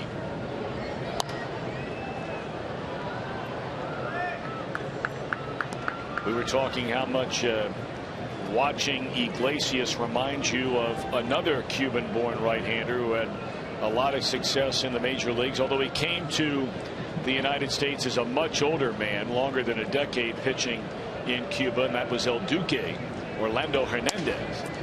There's a comebacker broken back to the mound, and those were the first words uttered by Atlanta Braves manager Freddie Gonzalez after that game.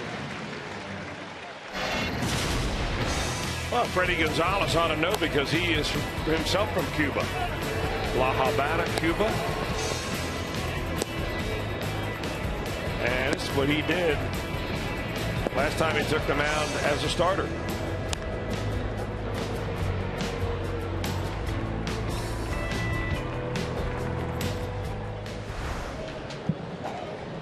Here's Joe Panik. Check swing and a miss. I mean, it really is eerie how much he reminds you of El Duque. The body type, the way he wears his uniform. Hernandez used to do the same thing, wore the pants way up, exposing the socks. His build, his demeanor on the mound. The way he holds a glove in front of his face just underneath his eyes and goes into the windup.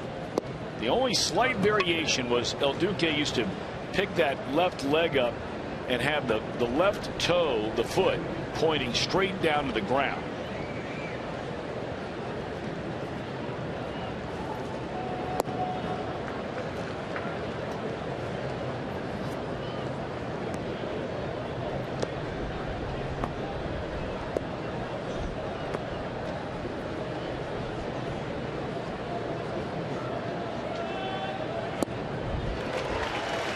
From a pitching standpoint, what I was always amazed with El Duque because the control that he would have from all those different arm angles that he would throw. But Iglesias really keeps his windup going. He's got great tempo. Seems like he's got a lot of movement, but he keeps it going in the right direction. He's got great direction at the plate. Struck him out on a 94-mile-per-hour fastball. Wow, that is nice at 94. Let's call that our flamethrower of the night, brought to you by Cholula Hot Sauce. A little bit of this, a little bit of that, and then 94.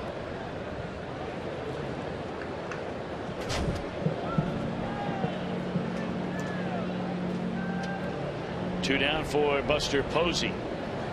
Look at that baby. Oh my.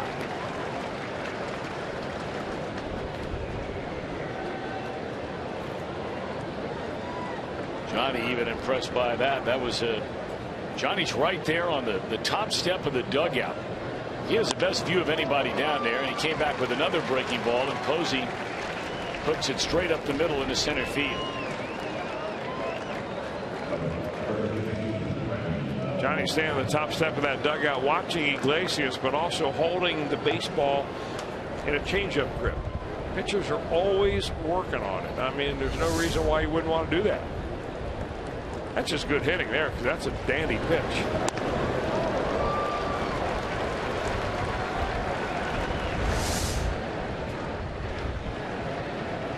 One on, two out, and there's Brandon Belt, who's doubled, walked, scored twice, and there's a fly ball. This could be trouble in his short left, but yep, it'll fall.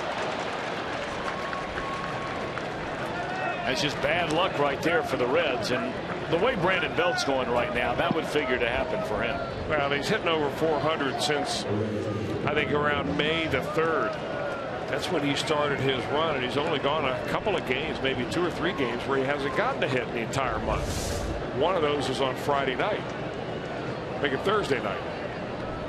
But ever since that time, he is waving a magic wand.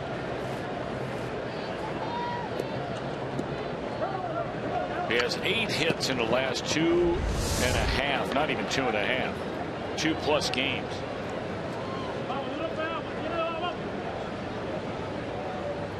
So now big out.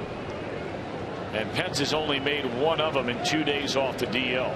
That was a strikeout. His final at bat before being removed from the game, ending the 6th inning last night.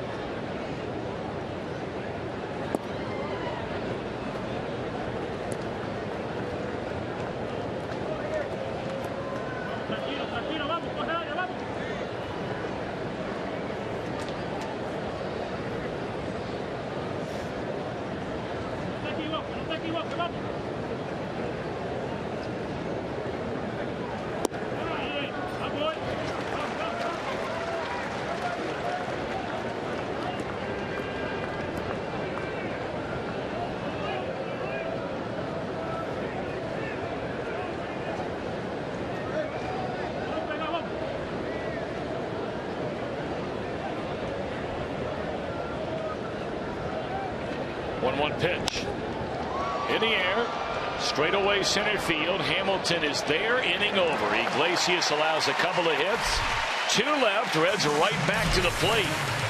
It'll be Pena, Votto, Frazier down a run.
By your local Ford dealer. Ford, go further. And by Cincinnati Children's, ranking 3rd in the country on the U.S. News and World Report's best children's hospitals in America. The April showers brought May flowers indeed. Had a little bit of the wet stuff today. I don't know if some of it is starting to lightly fall now or it's on the way, because all of a sudden a whole lot of fans are like scurrying for cover. Reds are down a run. They bat here in the last of the 4th inning. We've had a half-hour rain delay during the game already. That was back in the 2nd inning. Wind has really picked up here over the last 5 or 10 minutes. Petit in relief of Heston will retire Pena, who started the 4-run rally in the 3rd inning.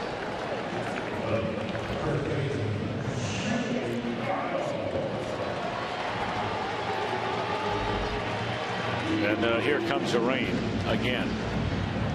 I understand all of these are just sort of pop-up quick showers. This is the kind of rain where it's raining on one side of the street and then it's bright and sunny on the other side. Bizarre.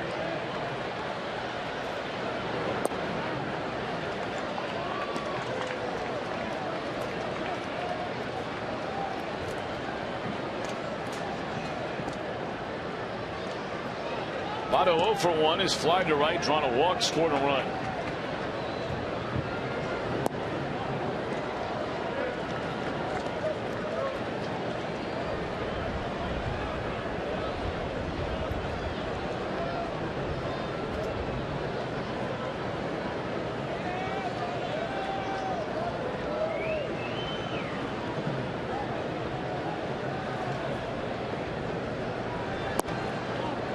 2 balls and a strike. Petit's 30 years old now.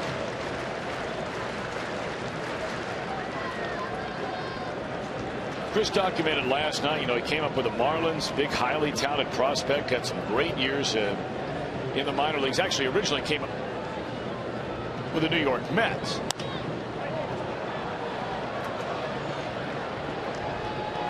Left side of the infield for Crawford. And I mean, many of you may remember a number of years ago when the Marlins, after winning the World Series, they started clearing house, getting everybody out of there. The second time they had done it. After they won it in '97, they did it. After they won it in '03, they did it. Well, they traded Carlos Delgado, one of the big sluggers on that Marlins team, great slugger for a long time in Toronto. They traded him to the Mets. Petit, the highly touted prospect, was really the big guy in that deal. And there were a couple of other players, but Petit was a guy that the Marlins really wanted. He only pitched in 15 games for them. Then was traded for reliever Jorge Julio. Went to the Diamondbacks, was there for a couple of 3 years. Wound up pitching down in Mexico before the Giants brought him in for 1 game in 2012. 8 games due to injury and 13 fully healthy last year. 12 starts, 39 games overall.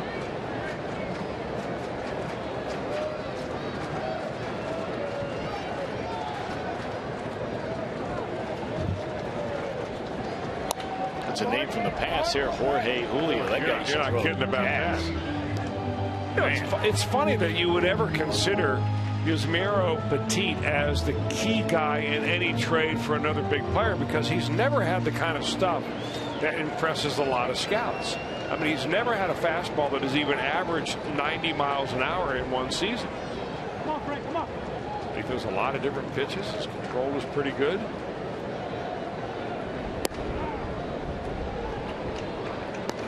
The way the Giants have used him this year, I mean, it's kind of a long man. I mean, teams nowadays don't carry a designated long man out of the bullpen very often. He comes in and throws 2 innings and a shot. He did throw 3 innings a couple of appearances ago.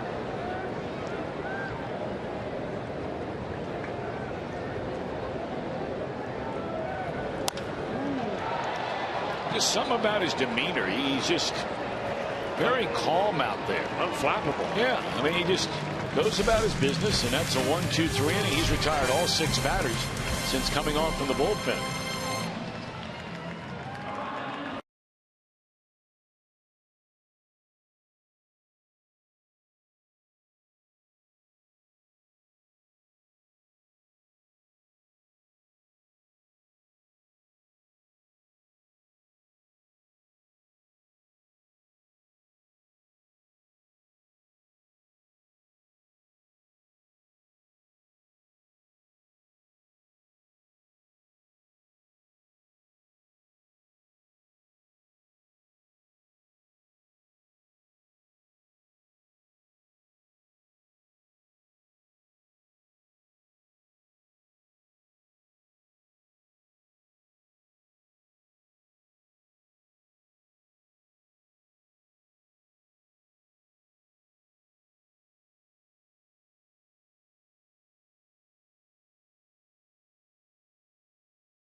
In relief of Anthony DeSclafani.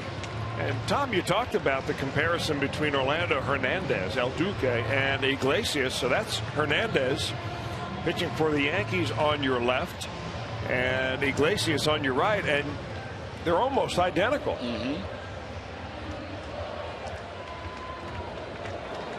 even right down to the fact that they're wearing the same uniform number. Of course, El Duque now would be, or is, 49 years old. Iglesias is 25.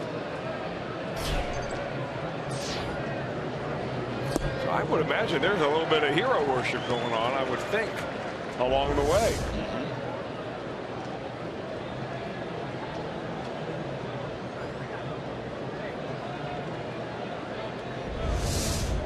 Boy, great stuff. Again, Matt Sigafus digging deep into the archives to get us that split screen. It's all over it.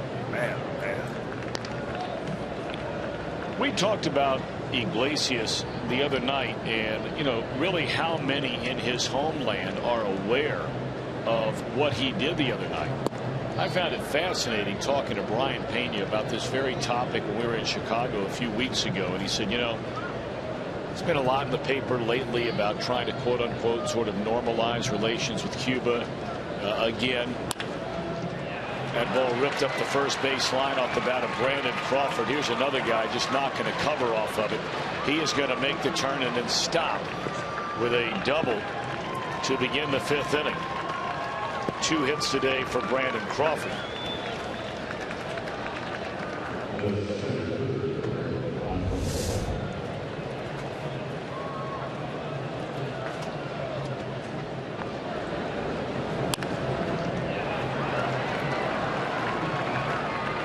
Tell you, you know, the scattered report that we got about the Giants not being a good hitting team, you can throw that one out. They have shown anything but in this series. So to continue the story with Brian Pena about Iglesias. Well, he just said that, you know, in Cuba, he said it's hard for Americans to even be able to remotely conceive of this. I mean, because our kids are learning about computers and all these kinds of things at such a young age. He talked about in Cuba, there basically is no internet because of the communist rule there and not wanting people to know what is going on outside of their borders there in Cuba forever under Castro, and then of course his brother. There's a fly ball in the center field. Hamilton will make the catch, and tagging and advancing on to third easily is Brandon Crawford, 1 out in the inning. He talked about how, you know, nobody has satellite television. You don't walk into some bar or some restaurant in Havana and go in and watch satellite TV to watch a game. He said it just doesn't happen. He said nobody has a computer. Nobody has access to the internet. You'll stumble across somebody, a friend of a friend of a friend, who might, you know, somehow, some way get some information. He said, but no clue what's going on outside of those borders. You know, eventually word would trickle out about guys, you know, Hernandez winning a World Series, whatever it might be, while he was with the White Sox or pitching for the Yankees. Sooner or later would get there, but not like we're used to it now. Or even hearing about Johnny Cueto's family watching all the games in the Dominican. I mean, it's a communist dictatorship down there, and they're not exactly free-flowing, allowing information. But to hear it firsthand from somebody who knows everything about it was just fascinating. You don't think that world exists anymore. Yeah. And 90 miles from the tip of Miami.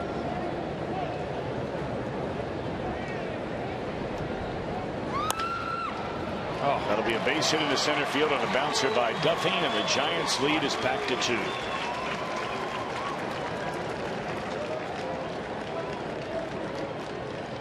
Had a little good fortune there of a high hop and with some overspin.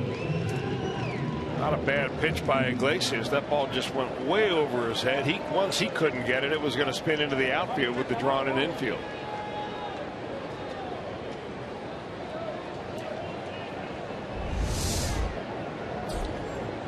And even innings where the Giants don't score a run, and apparently they're not quite warmed up yet in the first inning during this series. But even when you hold them scoreless, which the Reds last night did only in the final 3 innings after the first, and by that time the Giants had 11 runs. They had back-to-back 2-out hits in the 4th inning before he got him out today.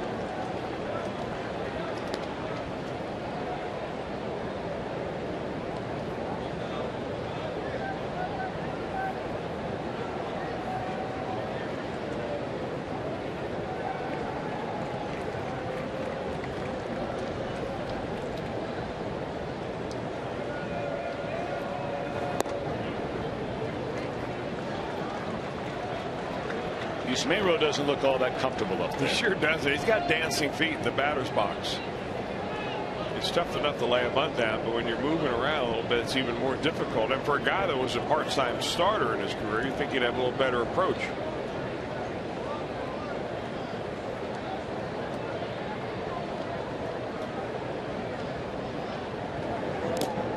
And he fouls it away for strike 3.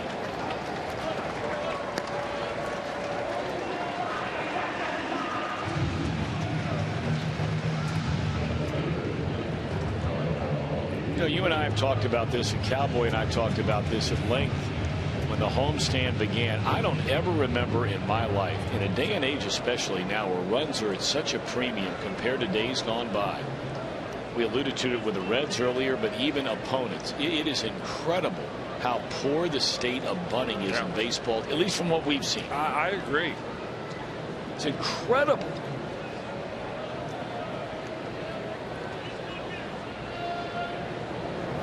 And I really don't know why. I mean, there are certain guys that very difficult to punt. I mean, I would hate to try to attempt to punt off a Aroldis Chapman. I mean, he might be impossible to punt off of. But if you've got a guy throwing 90 miles an hour, which is below average major league fastball nowadays,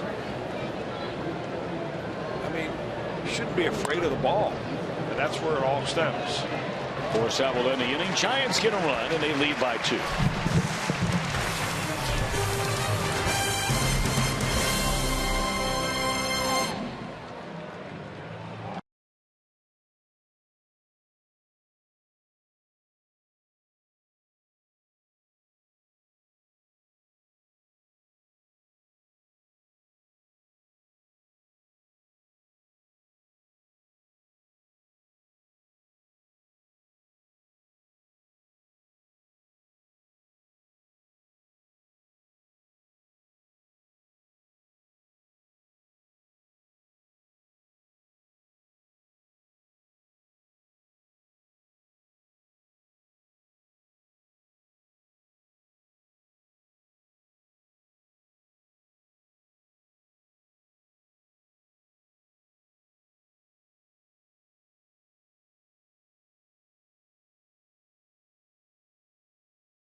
2015 Esurance MLB All-Star Game ballot at Reds.com. It's exclusively online for the first time this year, so available only on your computer, tablet, or smartphone. Vote early, vote often at Reds.com. Petit has retired all 6 Reds since he came on with the bases loaded and none out. Reds scored 4 times against the starter Heston to bring it within a run. And Marlon Byrd first pitch swinging. That's 7 consecutive fly ball outs for Yusmeiro Petit. You know, you're making the observation, Tom, that hey, he seems calm out there. He does, unflappable, but he's also, you know, pitching to contact. He's not missed a lot of bats, but he just misses the sweet spot. And maybe that's where, you know, that's the intangible, I guess, on a scouting report that some people don't pay attention to. The Giants have always seemed to gravitate towards those players that other teams really don't want or don't rate very high. When they traded for Hunter Pence, there wasn't a consensus around baseball that he was an impact outfielder. I mean, there's things that he can't do, one of which is throw. And that right away there will knock him off of some people's list.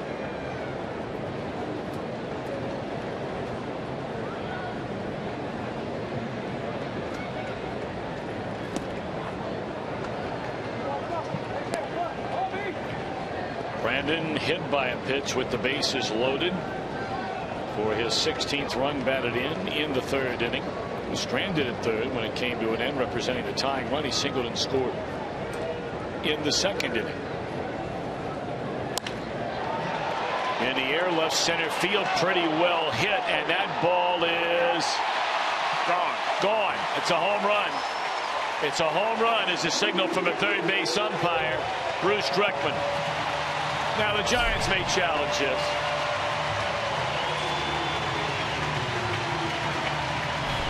In fact, I don't think you have to challenge on fair or foul or on a home run. Those were the first two areas of implementation in the Major League Baseball review policy.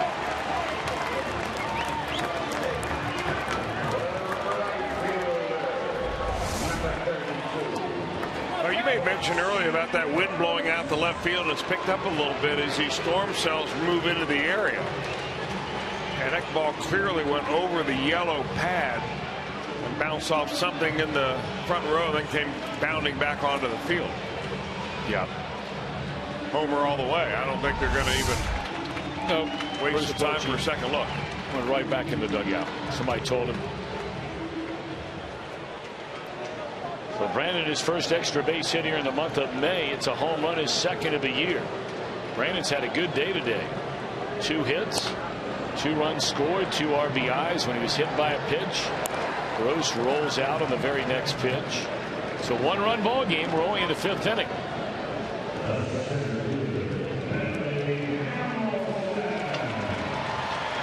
Billy Hamilton is 0 for 1. And the Reds already have a pinch hitter on deck. Skip Schumacher coming out of the dugout. Reds had to use Devin Mesoraco earlier.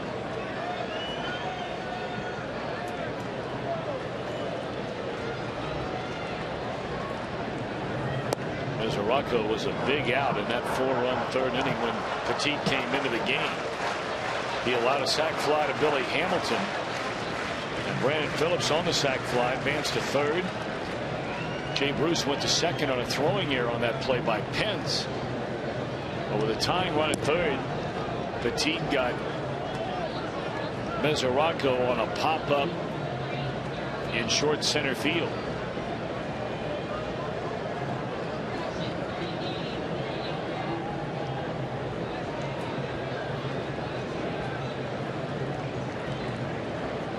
One ball, one strike on Billy. Reds action in their bullpen with Schumacher standing in the on-deck circle is Tony Cingrani. Reds have guys right now in Lorenzen, Iglesias, Cingrani, seen Hoover. I mean, guys capable of giving you more than 1 inning down there.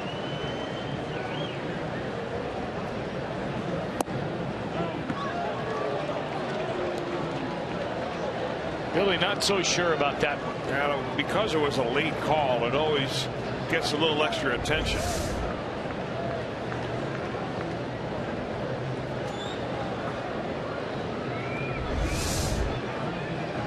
Two and two on Billy Hamilton.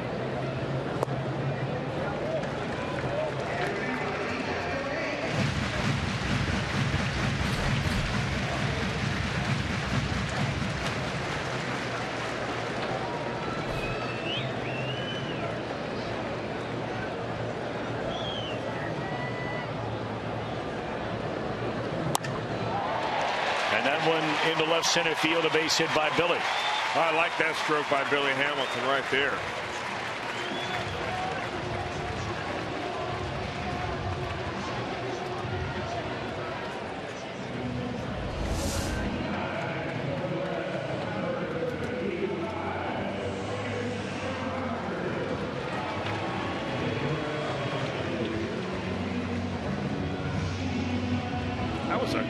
Pitch by Petit right there too. It was down at least knee high or lower. Billy hit it right out of the catcher's mitt. All right, Schumacher to bat for Iglesias, who gives him 2 innings, allows 4 hits and a run. you're wondering about running on Petit, the answer is yes. Last year, 15 stolen bases and only 5 thrown out. Or make it 4 thrown out.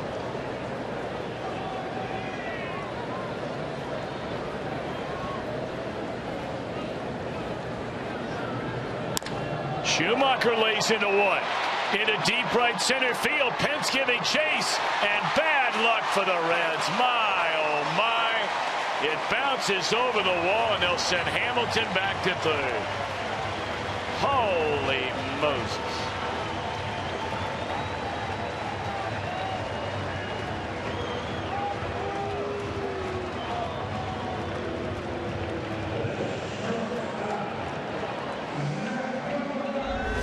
The downside of a hard warning track when you're at the plate.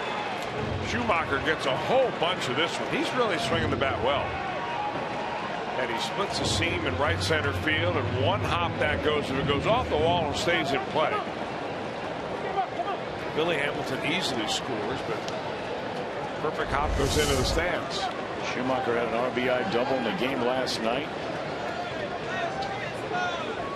All right, tying run at third. Go ahead run at second base. 7-6 Giants here in the fifth. Cozart's second straight, in fact, third straight chance in this game to deliver the goods. Runner in scoring position in the second, flied out to end the inning. 2 in scoring position in the third, popped up to end the inning. 2-0.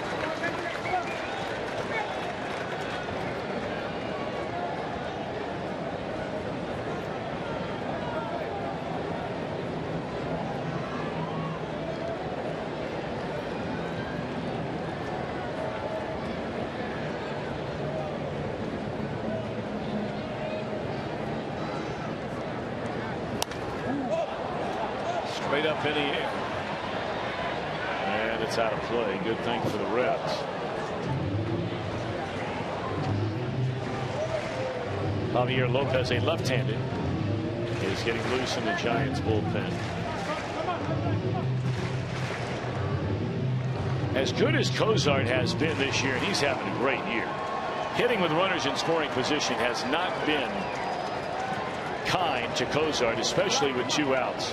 You include the 2 today, he is 1 for 14. Overall, a 140 batter with runners in scoring position so far. 2-1 pitch. 2-2.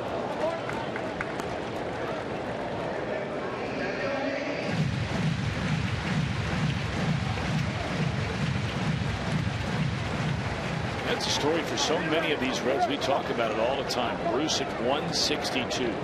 Bird at 167. Frazier 138. All those averages with runners in scoring position. Hamilton 115. The only guys who consistently have been there when you need them are Phillips and Votto. Votto slightly over 300. Phillips with 2 outs and runners in scoring position is hitting 350. Come on.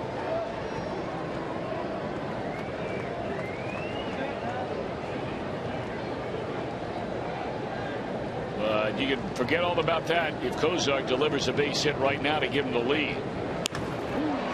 Way out in front. Well, they had back-to-back fastballs there, 1 at 90, 1 at 88. That's when Petit pulled the string and thought they'd get him on a breaking ball.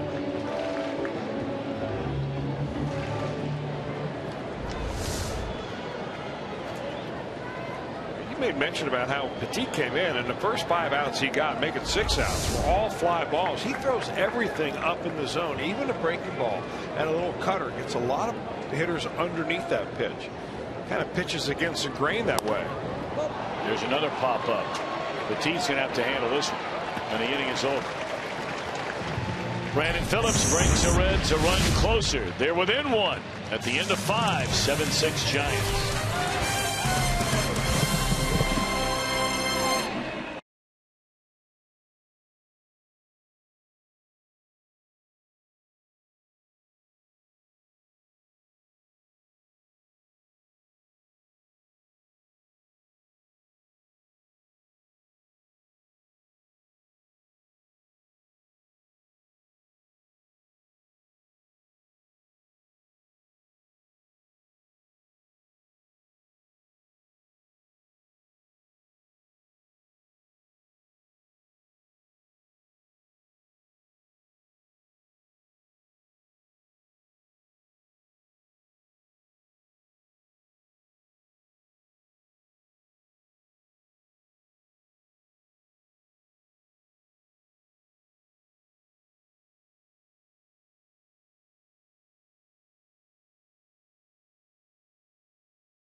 Great American Ballpark Friday, May 29th. Cheer on your Cincinnati Reds when they take on the Nationals. Plus, stick around after the game for a spectacular Fireworks Friday show presented by KOI Auto Parts. For tickets, call 513-381-REDS. Visit select Kroger locations or reds.com/tickets. And indeed, it is every Friday home game that they send off or shoot off the best fireworks in the league. And trust me, I've seen them all. No one does it better than Cincinnati. Boys. Well, you're right about that, Jimbo. And it's a one-run game. And we still have 4 innings to go here today. Tony Cingrani will take over on the mound. Now, when he first came up to the major leagues in 2013 on a regular basis, he was a starter. In fact, 29 starts in 2013, 11 and 14 together. This is his 13th relief appearance of the year. No starts for Tony. He was the guy that was originally put in the bullpen coming out of spring training as a long man.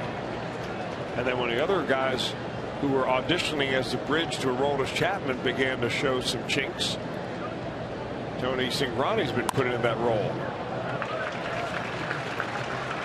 These Giants continue to hit. Man, oh man.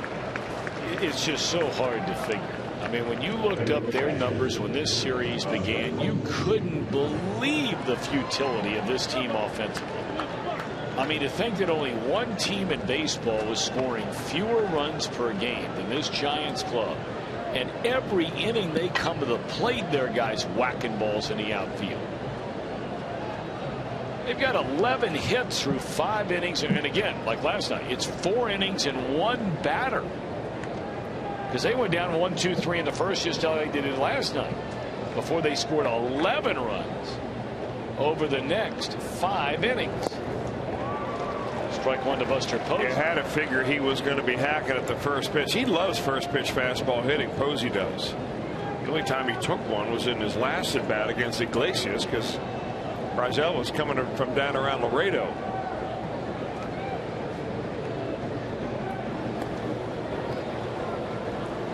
We saw Cingrani pitch here on Thursday night. He came in behind Johnny Cueto with a 1-run lead. He faced Susac, whom he walked to begin the inning, but then he picked him off. Cozart, nice play. Brandon still tries to turn it. You never know. What a play by Cozart. Boy, that's a saver right there.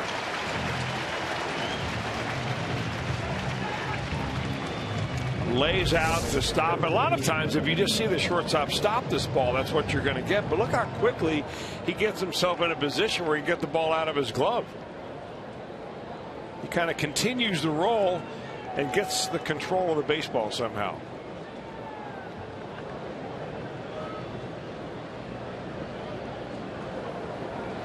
Brandon was in midair when he had that ball leave his right hand. 1 out in the inning. We're talking about Cingrani here the other night. The Giants scored on him,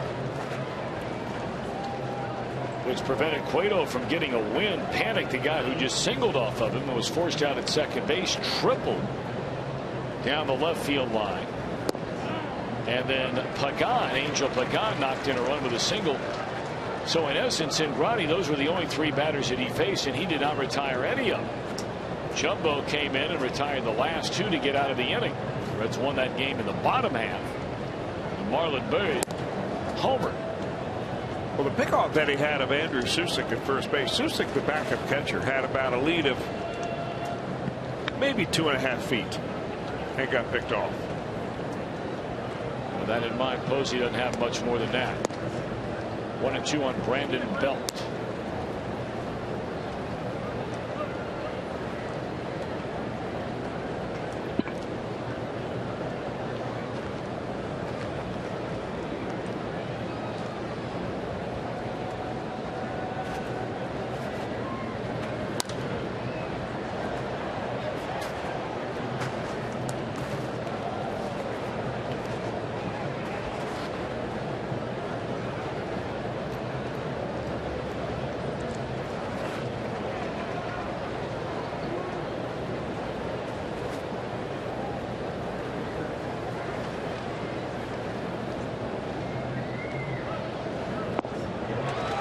Fell out of there swinging, 2 outs in the inning.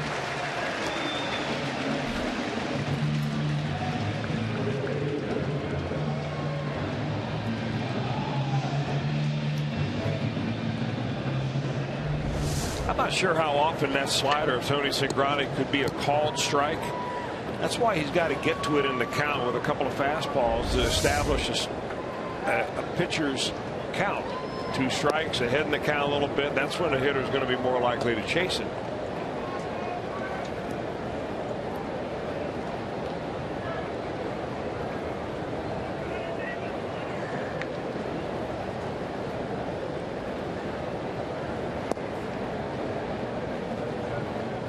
Hunter Pence, a single, a run scored, a 2-run home run to left field in the 3rd, flied out to center field in the 4th inning. Either starter lasting very long into this one. DeSclafani, 3 innings, 6 hits, 6 earned runs, walking 3. Chris Heston, who was given a 6-1 lead in 2+ innings, allowed 7 hits, 2 walks, and 5 earned runs. Reds rallied with a 4-run 3rd. Giants made it a 2-run lead with a run in the 5th. Reds answered with a Phillips home run in the bottom of the inning, getting the Reds deficit back to 1. Lined in the left, inning over. Scoreless inning for Cingrani after a leadoff hit. Pena, Votto, Frazier coming up. Reds go to the comeback rally right now.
Not be reproduced or retransmitted in any form, and the accounts and descriptions of this game may not be disseminated without the express written consent of the Cincinnati Reds.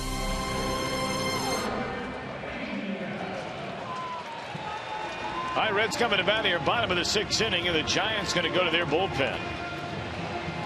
And it's a group that's been around together for quite a while, especially with Lopez, his other left-hander down there, Jeremy Affeldt, the right-handers Romo and Casilla. And here is Lopez. And he's a veteran, all right. He started in 2003 with the Rockies. He's pitched for them, Arizona, 3 years or 4 years with Boston, a year in Pittsburgh. And since the Giants had him in 2010, he's been one of their workhorses. Easily 70 appearances per year. But he never gets all that many innings. He is a typically used as a left-handed reliever that comes in and faces only 1 or 2 batters. Which is a great way to make a living if you can do it. I mean, last year, for instance, 65 games, but he pitched 37 innings. And he still makes his home in Colorado, the first team, as you mentioned, he came up with in the big leagues. college product at the University of Virginia. Born in Puerto Rico.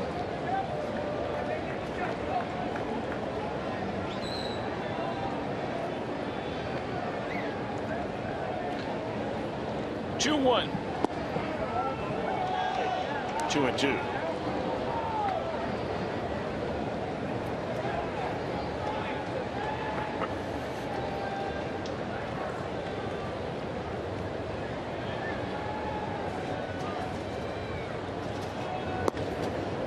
If you're a manager and here you are in a one-run ball game, both Brian Price and Bruce Bochy, but I really believe that when it's 7-6 is a one-run game, it's a big difference than being 2-1, because you've probably already been through your starters, which they have, and now you're well into your relief corps, and it's a kind of game that's more runs are scoring.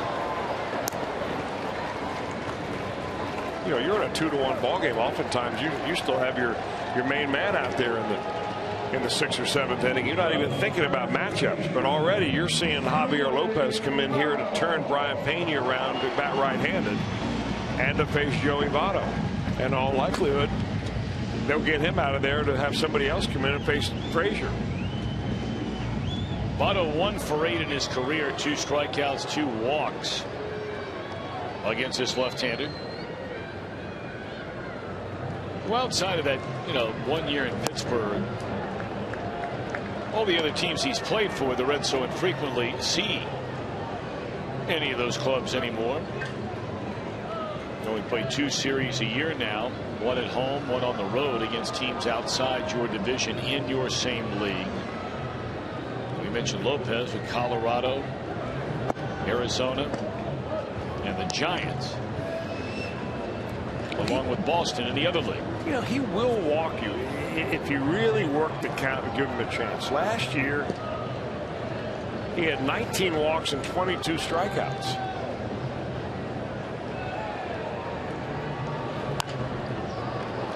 He does a lot of that. 2 outs.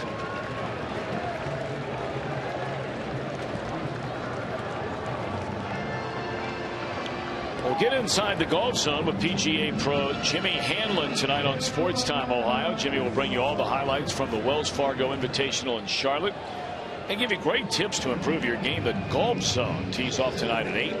If you don't have Sports Time Ohio, call your cable provider and ask for it. You ought to start hosting a show like that. I mean, you fired off a hole-in-one in Atlanta. I'm not so sure 1 hole-in-one qualifies you for your own show, but yeah, but you're the kind of guy like Tech Talk, though, where you know enough other people around town. I mean, you're tight with the Steve Fleshes and the Jim Volpenheins and all those guys of the world. I'm taking free advice all the time. I'm willing to pass it on. There you go. Find a sponsor and we'll be partners. You're dialed in. We got a pitching change. We'll take a timeout. They are going to bring in the right-hander to face Todd Frazier. Reds down a run. We're in the 6th.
a run.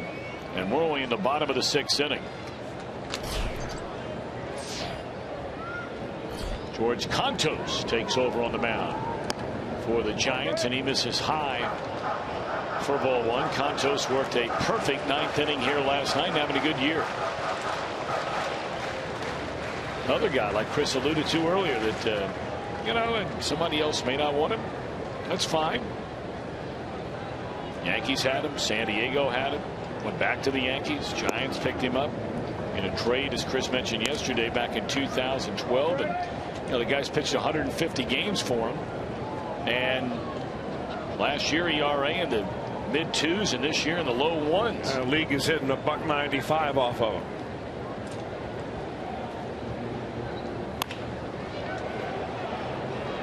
Down to 3rd, and that'll do it for the Reds. They're gone in order for the first time in the game today. We're off to the 7th in a 1-run game.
Second inning, and they got 2 more in the 3rd on a 2-run home run by Hunter Pence, and they led this game 6-1.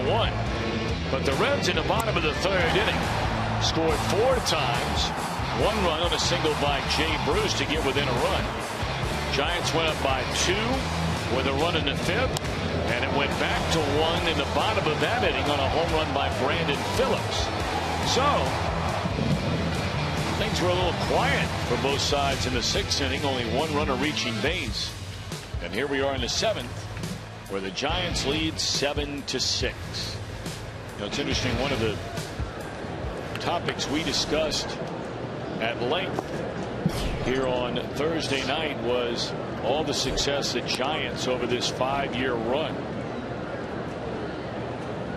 Their numbers in 1-run games, where they are, I think it's now 28 or 29 games over 500. You said last year, Chris, they were under by what, a game or 2, and they had one other season where they were even.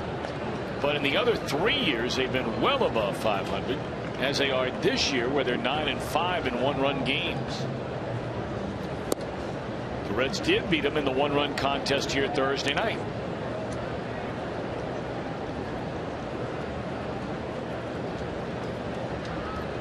On Brandon Crawford, who's had a monster series like many of these Giants in their strike.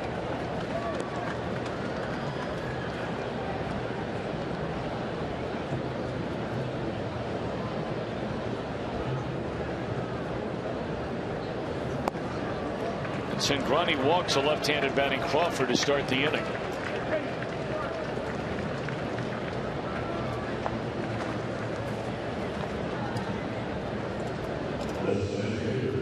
Five times out of 7 innings that the Giants have been able to reach the first batter coming up to get him on base.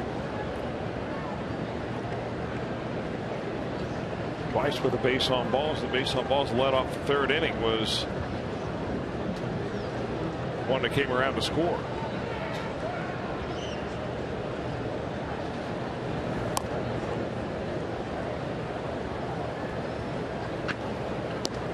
You know, from time to time you have those games where we've discussed it, you know, through the years,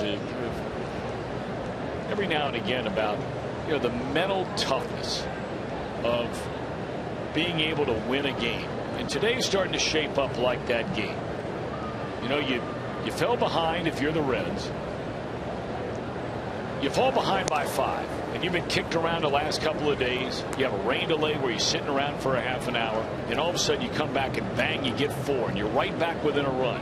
And the other team goes up. From a Giants perspective, they're like, oh man, this thing might be getting away.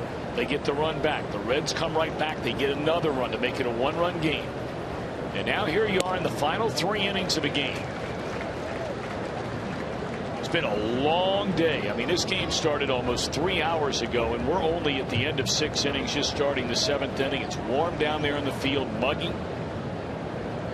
Now, which team can grind out at bats, can focus defensively and win a tight, long game?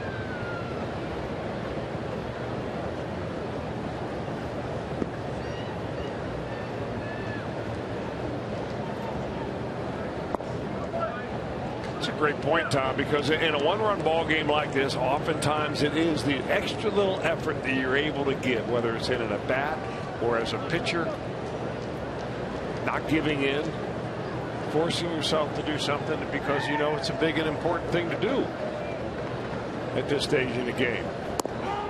Nice pitch. Very nice indeed. 91-mile-per-hour fastball. Got Blanco looking. Well, they'd been pitching him in. He had been pitching him in, that is, early in the count. And you can see the first 2 pitches in off the plate, and pitch number 4 right on the outside corner.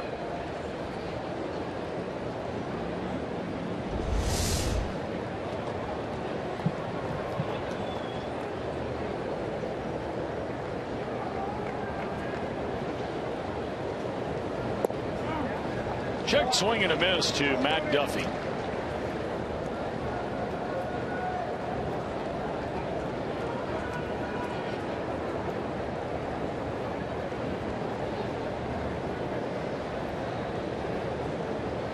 Pirates have a 1-0 lead in the 5th inning at Wrigley Field in Chicago. Shelby Miller came within 1 out of a no-hitter today. Was broken up in the 9th inning down in Miami.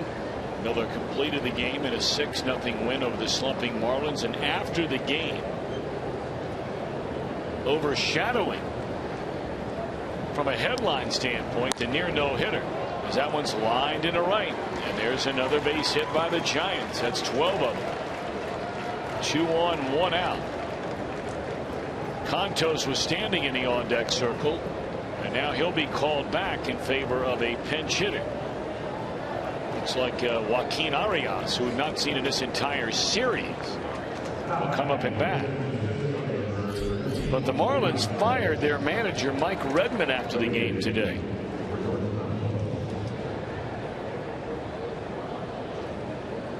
They spent a fortune in money to the Marlins to try and reload, and with that loss today, they're 6 games under 500.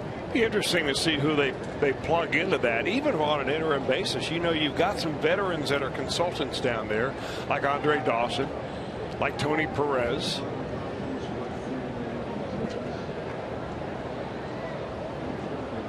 And of course, you got some old favorites. Maybe Jack McCann is on the list. Tell you what, there might be some people that would say you got to be kidding me. I would give it serious consideration. Last time I checked, he won a World Series managing there. They've had him come in and fill in another time or 2. Something about him. 1 ball and 1 strike.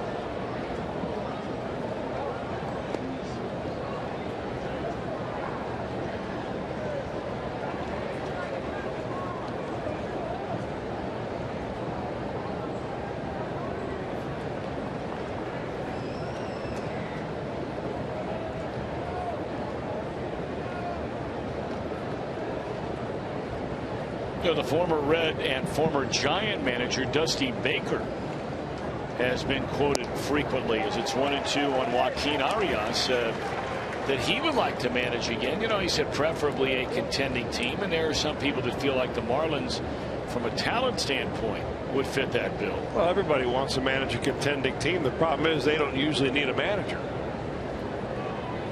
They've already got one. Owners want to hire a manager to make their team a contending team.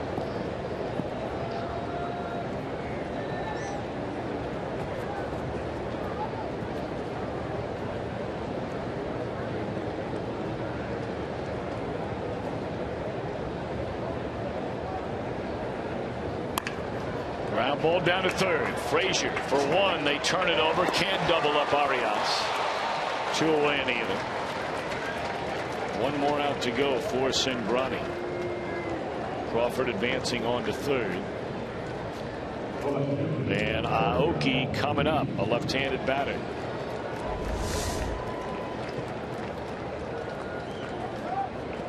Frazier's got to go a couple of steps to his left, and just the turn not quick enough. Arias still gets down the line pretty well, even though he's now 30 years old.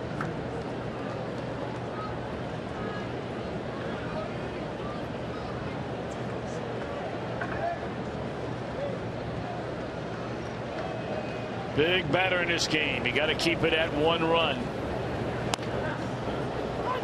Do or die play by Frazier. He throws to the plate, and Aoki puts down a bunt base hit that brings in another run. That had to be a planned, at least a notification on the part of Aoki to let Brandon Crawford know that he may do this, because he was off with the bat being laid down right there. Of course, with 2 outs, you figure he's going to go anyway, but would you run into an out? Maybe he didn't know. Looking at the reaction, he just reacted when they saw that ball down. Well, that's an important run right there. And we just finished bringing up about the little things and grinding out a game.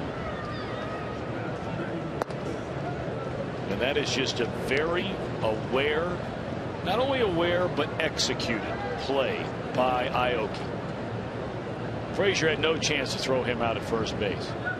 None.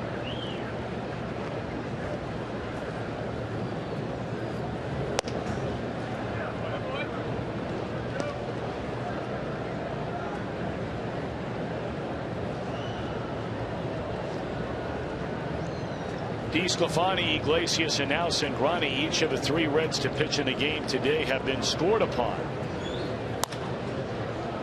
Short left. Bird is there. Big run for the Giants in the 7th. They lead 8-6. And we will keep it right here, as we do every Sunday, for the singing of God Bless America. At this time, we ask that you please stand. Kindly remove your hats and face the American flag. Major League Baseball, the Reds and the Giants salute the men and women of our armed forces, as well as those who serve to protect in our local police and fire departments. At this time, please help us honor these brave men and women and all our veterans of service, and welcome in one accord as they lead us in the singing of God Bless America.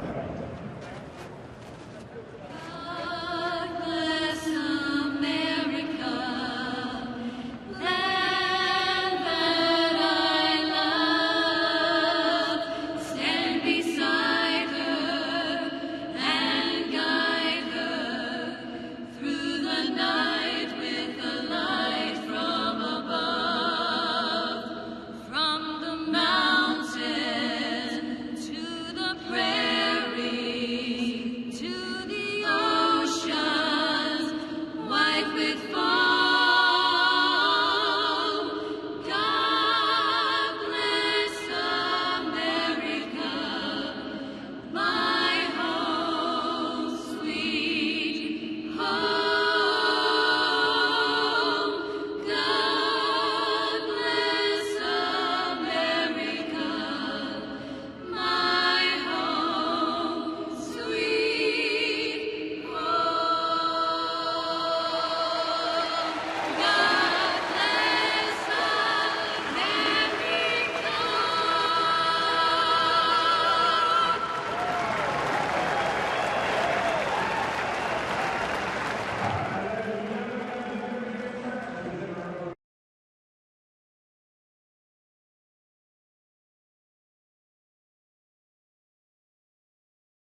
8 runs, 13 hits, and error, 9 left for the Giants. 6 runs, 10 hits, and no errors, 7 left for the Reds. And another member of that very, very good San Francisco bullpen, a one-time Red for a short amount of time, is left-hander Jeremy Affeldt. Yeah, he was with the Reds for 1 year, and he signed as a free agent. 1 pitch, 1 out. Been around a long time now. 14 seasons for Jeremy Affeldt. Started out with the Kansas City Royals, pitched for Colorado a couple of years, and after that 1-year stint with the Reds in 2008, he signed on with the Giants. When he came with the Reds, he had hopes of becoming a starting pitcher. So he came to spring training. That's one reason why he went with the Reds, because they said, we'll give you a shot at being a starter.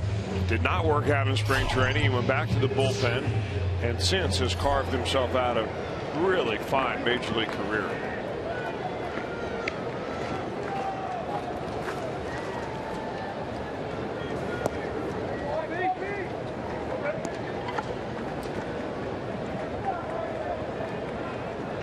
Phillips, a perfect day at the plate, a single, a run scored, hit by a pitch with the bases loaded for a run batted in, and then homered, bringing the Reds within a run in the 5th inning. But no sooner do the Reds get within 1, the Giants seemingly will expand that lead. They've done it twice today. Reds got within a run with that 4-run third. The Giants went up by a run in the top of the 5th. Reds made it a 1-run game. Or went up by 2, made it a 1-run game on the Phillips home run in the 5th, and the Giants just score in the top of the 7th on a 2-out bunt single by Aoki, which was all started, of course, with a leadoff walk to the left-handed batter Brandon Crawford.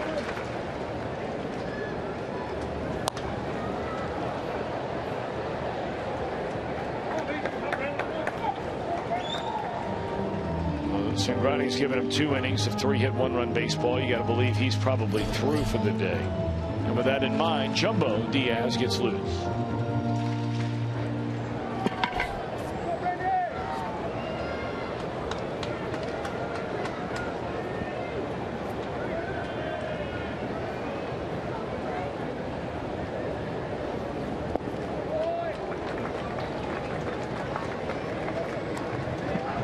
Phillips still grinding it at bat here.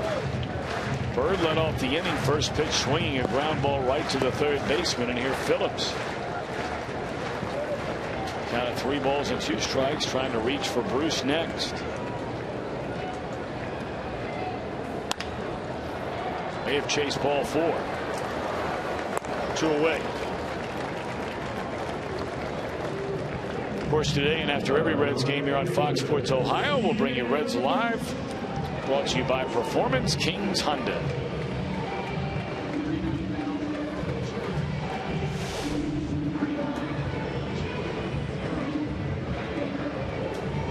$39,209 in attendance today. Big crowds over the weekend.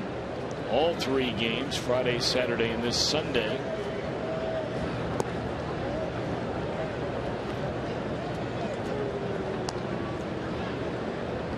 Not quite sellouts, but very, very near sellouts for the last 3 games of this series. Reds trying to treat those who paid their hard-earned money today to a win. They'll have to rally late. Home team has been kicked around the last couple of nights after winning the series opener Thursday.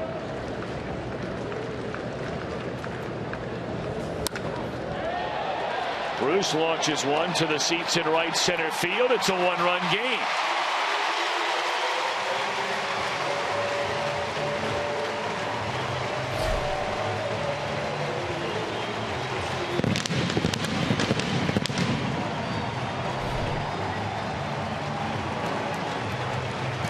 It's a 3-hit day today for Jay Bruce after a 2-hit day yesterday, and he's homered in each of the last 2. Is he finally starting to come alive? Home runs by left-handers off Jeremy Affeldt don't happen all the time. And he goes down to get that one. It sounded terrific coming off the bat.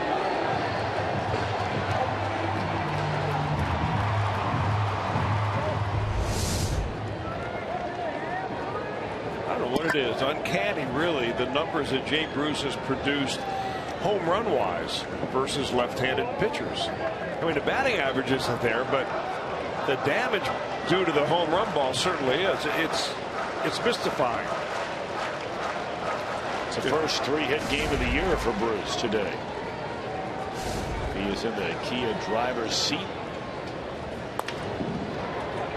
Chopper to Crawford, hitting over. So we keep going from 2-1, 2-1, 2-1. The lead is 1 for the Giants as we go to the 8th after the home run by Jay Bruce.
Made his debut earlier in the week, was just awesome to watch.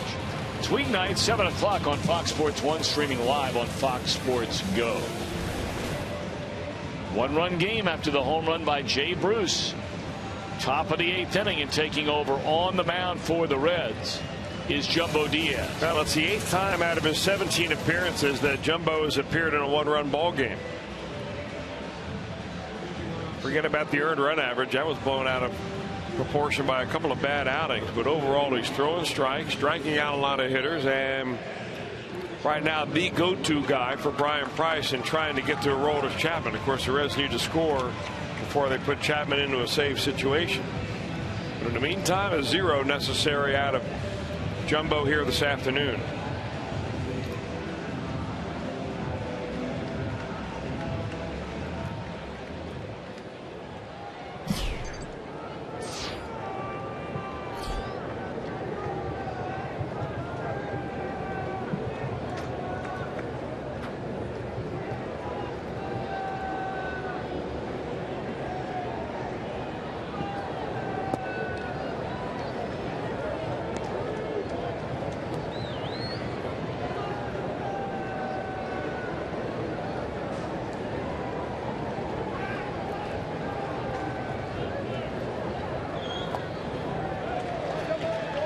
The count on Buster Posey.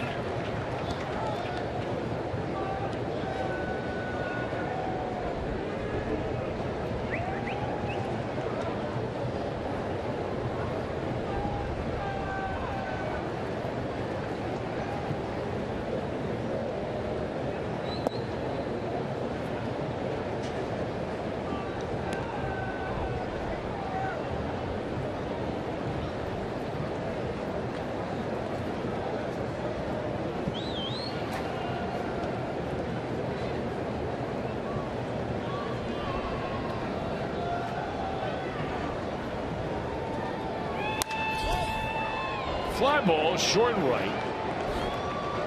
Jay waiting, 1 out.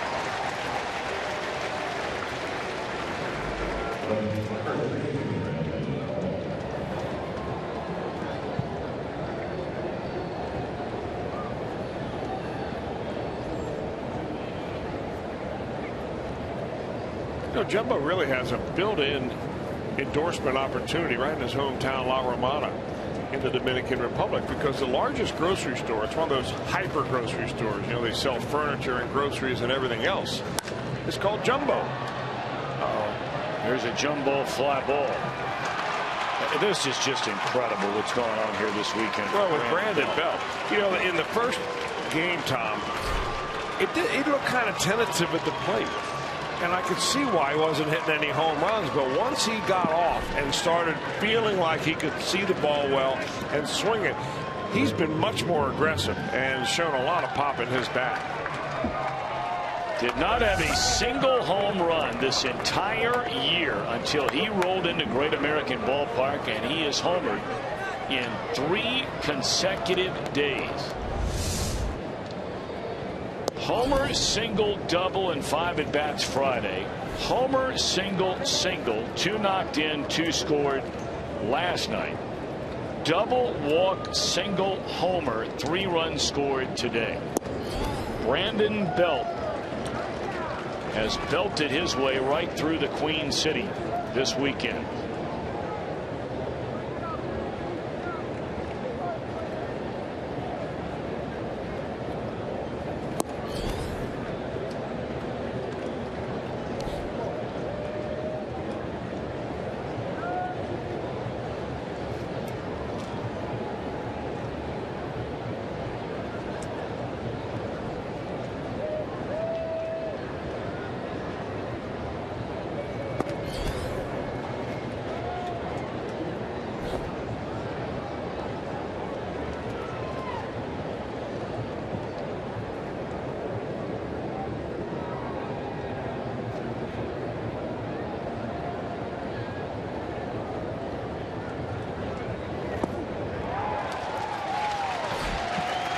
That's how they're swinging.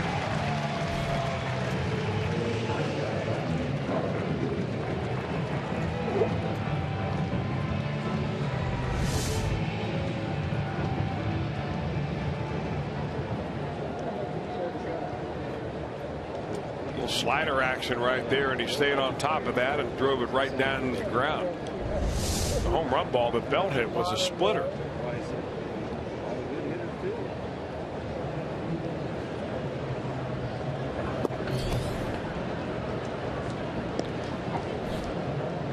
Crawford, another big game as well. He's been on base 3 times, scored 3 runs. That leadoff walk was a killer for Cingrani in the 7th inning when he walked the left-handed batting Crawford. End up going to 3rd ultimately in the inning before the 2-out bunt hit by Norachika Aoki again put the Giants up by 2. The Bruce home run cut it down to 1. And now the home run by Belt pushes it back to 2.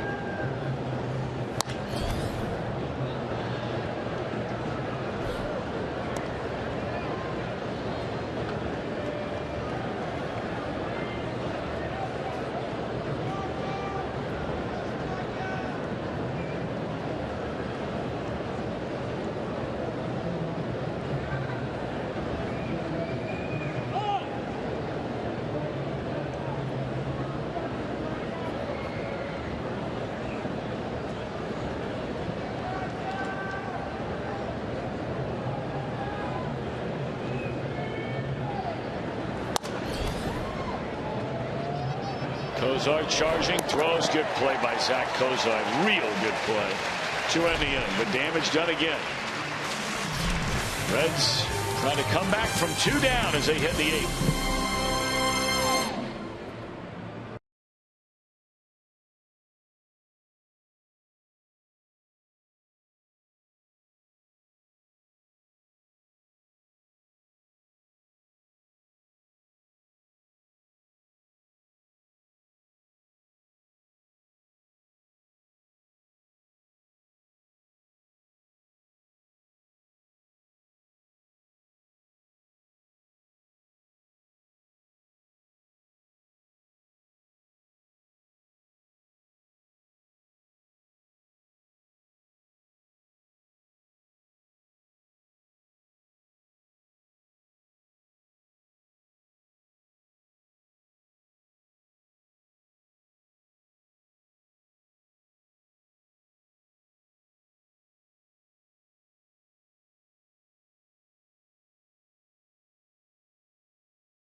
the Cincinnati Reds. It's just a great look at some of the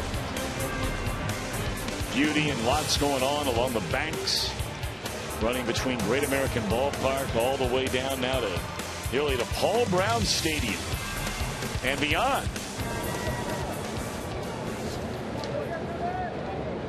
Jeremy Affeldt stays on to pitch here in the 8th inning. And obviously, Affeldt would not fall under that category that we talk about frequently, i.e. Lopez from earlier in the game, of a guy you don't allow to face right-handed batters. Affeldt can really get anybody out, lefty or righty. In fact, he faced 3 right-handed batters in the last inning and retired them all.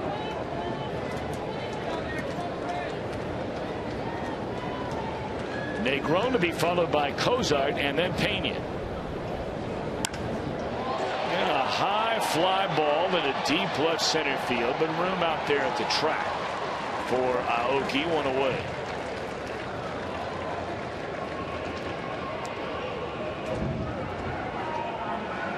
Well, first sign of trouble for the Giants, and they have a right-hander. Used to be the closer, he's not anymore. Sergio Romo getting loose.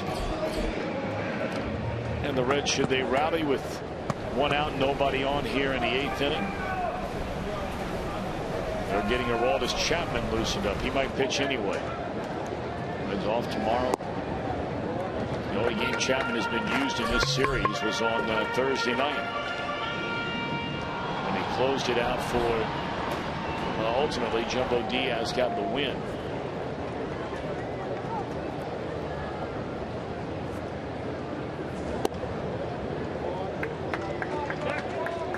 Cozart has had 3 chances to knock in runs. Left 1 in scoring position in the 2nd, 2 in the 3rd, and 2 big ones in the 5th. Batting leadoff for the first time this year.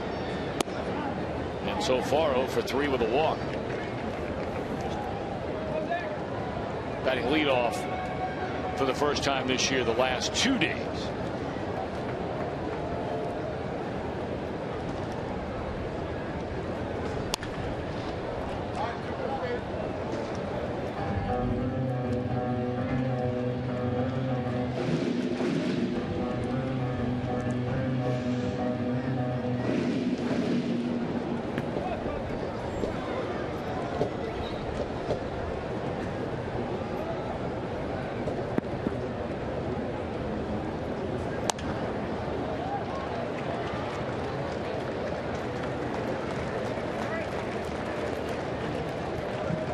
Last time the Reds allowed 9 or more runs in 3 straight games. You've got to go all the way back to 2010. Wow. Strangely enough, against the Giants, perhaps more strange is the fact that it occurred in San Francisco. End of August that year, they allowed 11, 16, and 11, and believe it or not, they won the last game 12-11.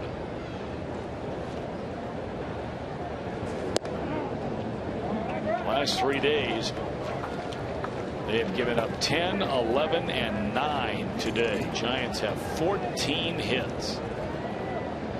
They have averaged almost 9 runs per game in this series after averaging barely over 3 their first 35 games of the year.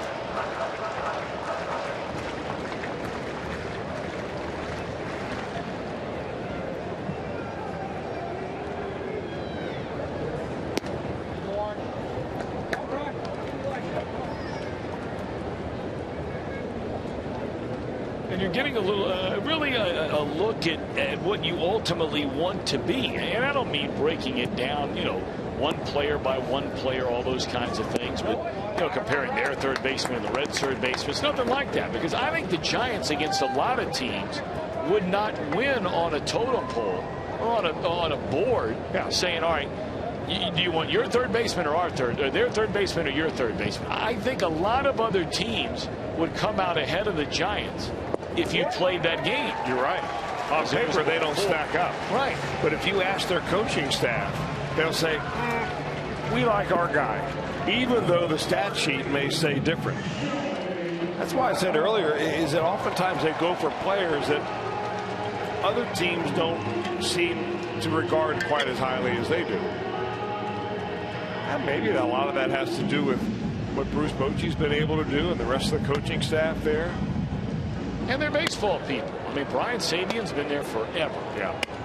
As their president of baseball operations and general manager.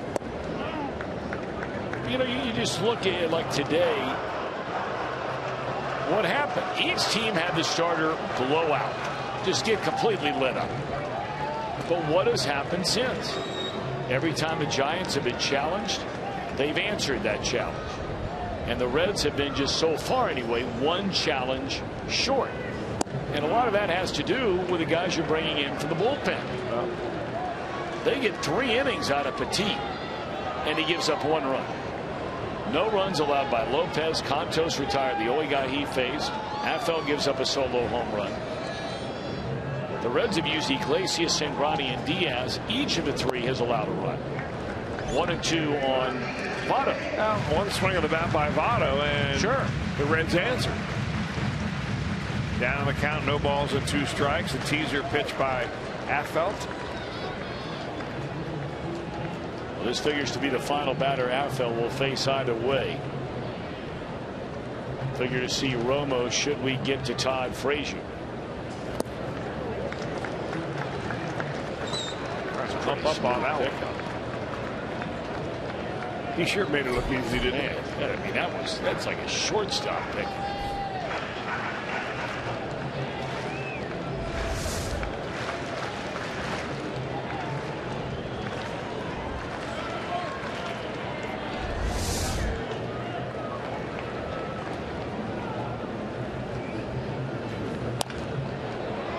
Short left. This has a chance. It will fall in. And then Aoki has it go by him. And 2 runners. It hits the runner. And now Pena's going to score. In the dugout, Votto will score. Can you believe that? Can you believe that? Or are they telling Votto now he has to stay at third? The third base umpire initially signaled runner scores. Or actually the second base umpire. The first base umpire in their rotation said no, no, no. And Brian Price wants to know why not. All of this on a bloop single to left. Well, the ball gets by Aoki, and that opened it up right there. Then Crawford goes to get it. And this ball will hit Brian Pena on the helmet and then go into the camera well.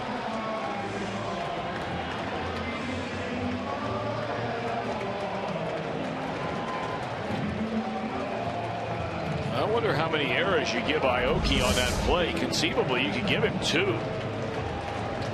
He may not have touched the ball, but he turned a routine single into a double. Or a single and an error, and then his throw hits a runner. Bad luck for him, but they got to give somebody an error, which allowed Pena to score and Votto to go to third. Well, that was a shortstop's throw. That hit Bryant.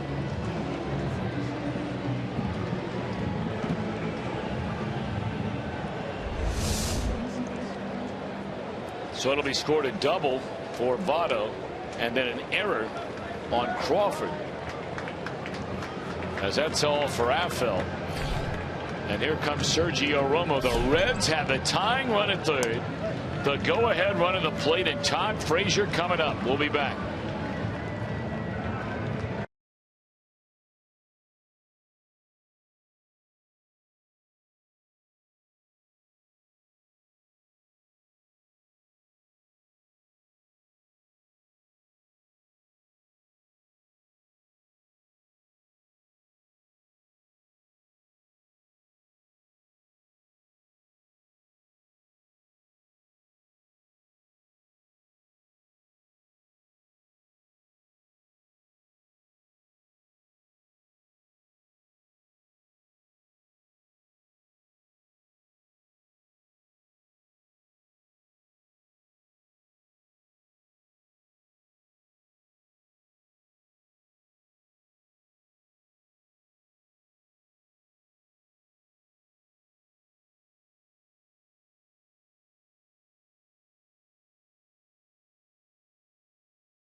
Reds take advantage of a big Giants error. They're within a run. They have a tying run at third, and here's Frazier against Romo. Frazier hit a rocket right at the third baseman against Romo here on Thursday night for an out. That might be the only fastball he sees in this at bat. He's a slider machine, but Todd knows that. And I think the laser that he hit off of Romo came off a breaking ball. Frazier's got such good plate coverage as long as he doesn't chase things that are several inches off the plate. 0-1 on Frazier, a chance to tie the game. Of course, it was the man on deck who broke a tie game, propelling the Reds to a 4-3 win with a home run against the man who's on the mound right now, Romo, here Thursday night.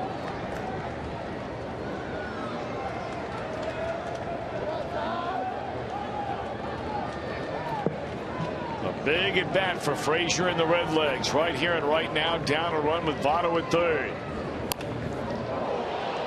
That's what you talked about, a breaking ball, and he has a coverage, hooks it foul.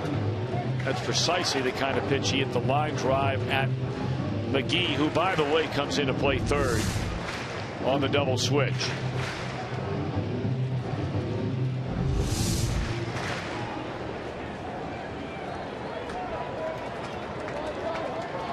That is the tying run. Frazier the go-ahead run. Trying to steal one against the Giants bullpen.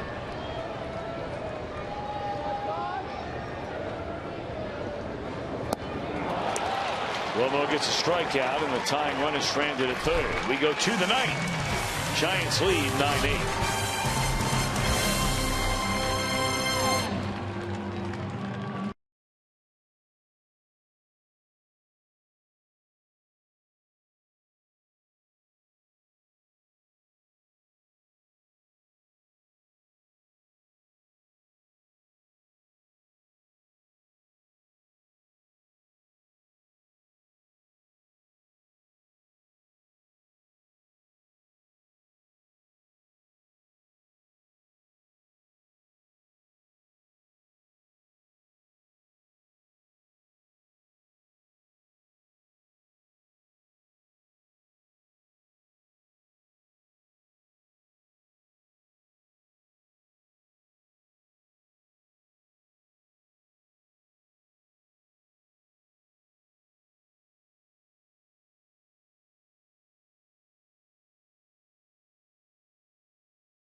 The ninth inning, and Aroldis Chapman will come on and try and keep it a one-run game and give his club one more crack at it in the bottom of the ninth.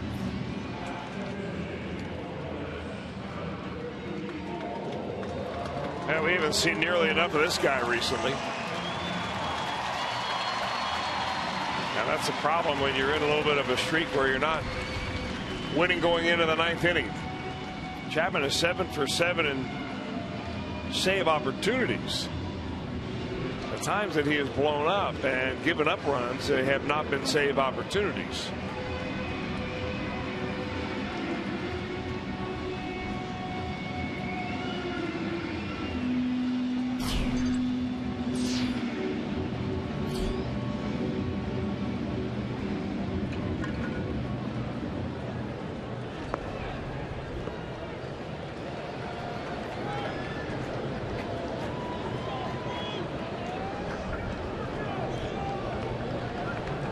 Gregor Blanco to lead things off for the Giants, followed by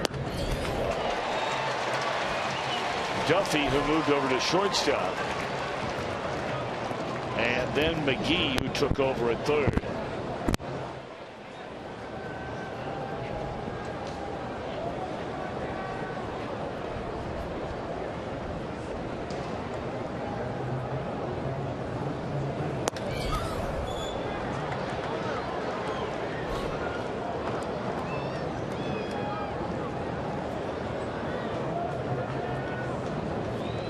Chris, you came up with perhaps an explanation for many of us wondering why Votto was not awarded home there a moment ago. Well, there is no such thing as the 1+1, which is a lot of people think. But from what I understand, you get 2 bases, and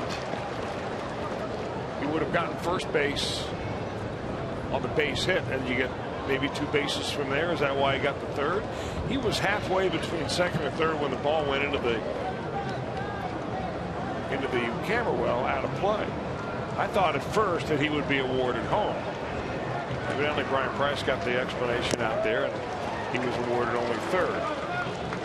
But a runner gets 2 bases when the ball goes out of play like that. And because Votto had only circled first, he was given second and third, correct? Correct.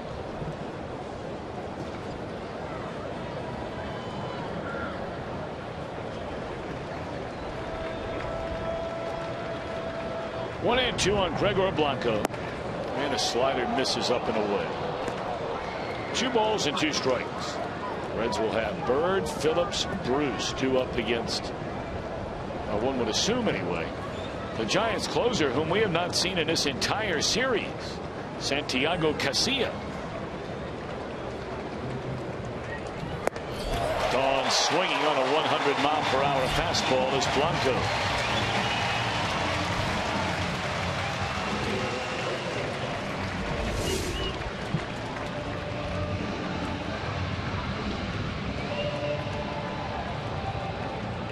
It is a good old-fashioned 4-seam fastball, and Chapman does a couple of things. One, he throws harder than anybody else out there, but he also put a lot of backspin on that 4-seamer.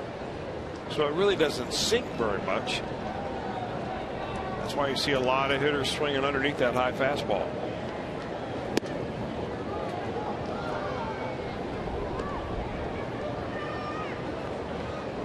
He wanted that high strike there and did not get it on the breaking ball.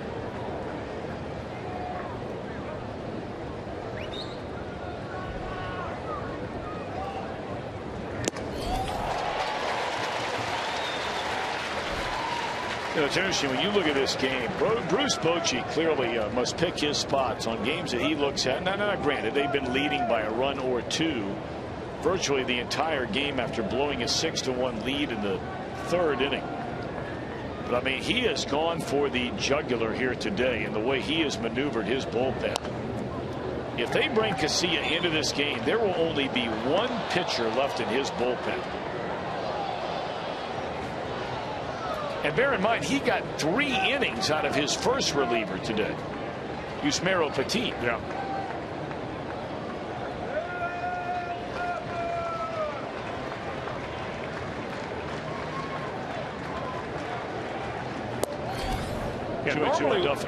Normally when you're going to the bullpen in the 3rd inning to get your starter, you don't have the lead.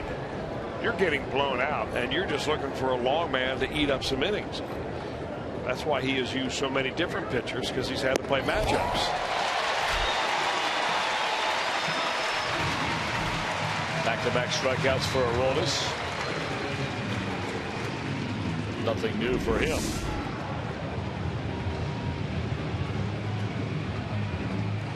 And Chris, I think it's also an indication not only playing the matchups, but it's also a manager who has supreme confidence in his bullpen. I mean, Brian Price can't sit down there in that dugout and look at you with a straight face to tell you, at least right now, he feels that way about his pen. He'd like to get there. We're all hoping he can get there. Well, but Bruce Bochy has been there with his cast. I think what you're saying is supreme confidence in 1 through 7 in that bullpen. Sure. Not just in the first 4 or your best 4. I think you're right. Well, the Reds have used their best 4 here today. Going with Iglesias, Cingrani, Diaz, and Chapman.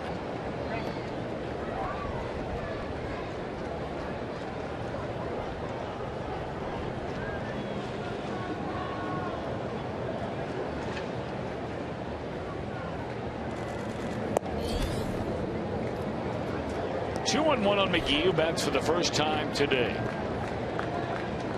0 for 9 in his career as Casey McGee. He has drawn a walk against Aroldis Chapman. We're in the 8th inning, and Wrigley. Pirates a 2-0 lead over the Cubs. The Tigers and the Cardinals will wrap up their series later tonight. Slider drops in there, a strike.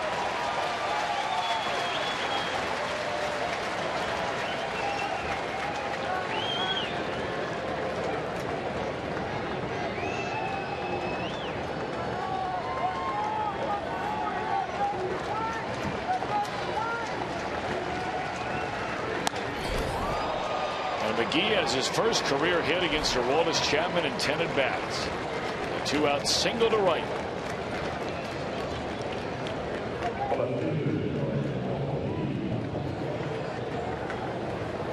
The Giants have one hit or more in every inning of this game except the first.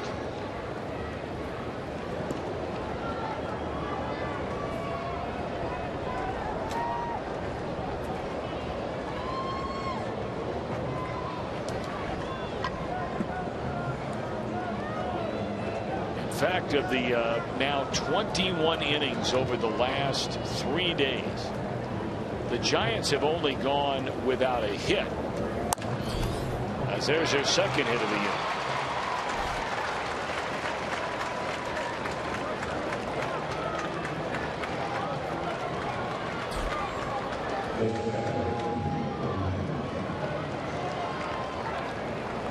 Now we have 7 half innings where they have not had, of the last 21, a base hit.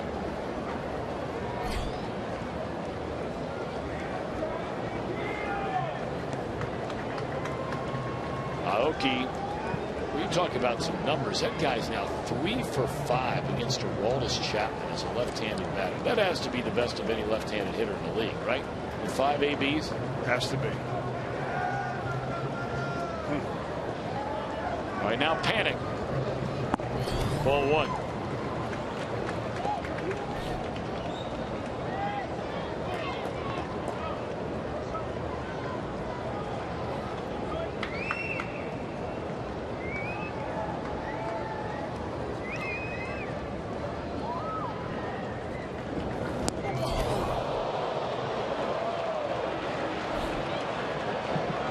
So after the first 2 were retired, we have single hit batter.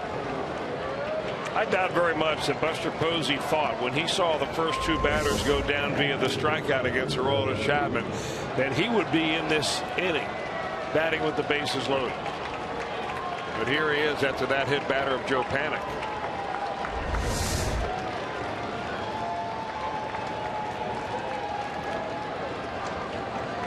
We've seen him swing a lot at the first pitch.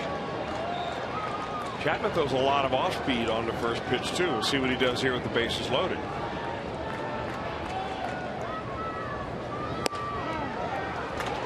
Strike 1 on a slider, the first pitch.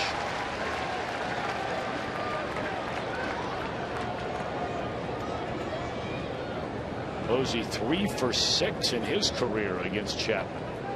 Well, the Giants have some players outside of McGee. A couple of guys with some decent numbers against one of the hardest pitchers to hit alive. Pulled foul. It's 0-2.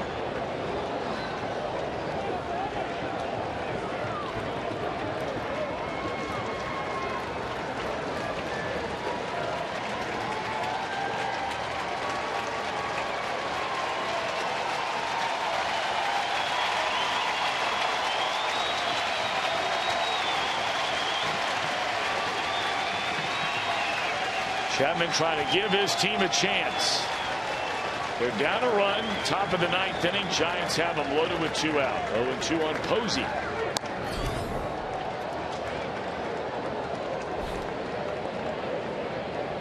Of course, in this very ballpark, Game 5 of that National League Division Series in 2012. Giants had a 2-0 lead in the game.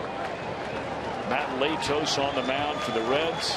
Buster Posey clubbed the 54th grand slam in postseason history. Put them up 6-0. The game they would eventually win. Slider down low.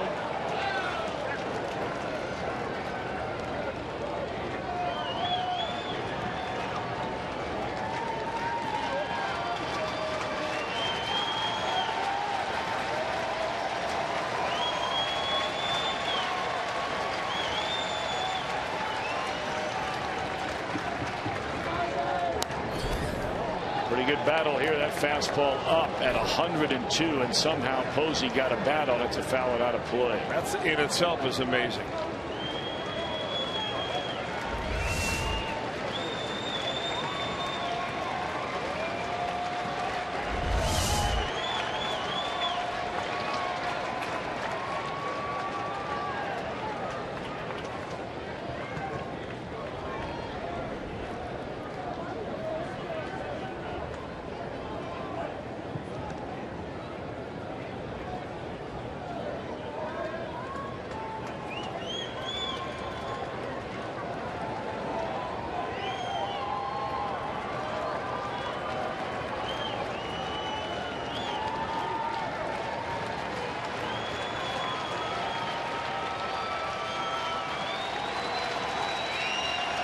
Two of the very best collide here with the bases loaded. And Chapman watches a pop up into short right, and Brandon out to get it to end the inning. All right, here we go. Bird, Phillips, and Bruce. Can the Reds pull one out in the last of the night?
It's bat in the bottom of the ninth inning.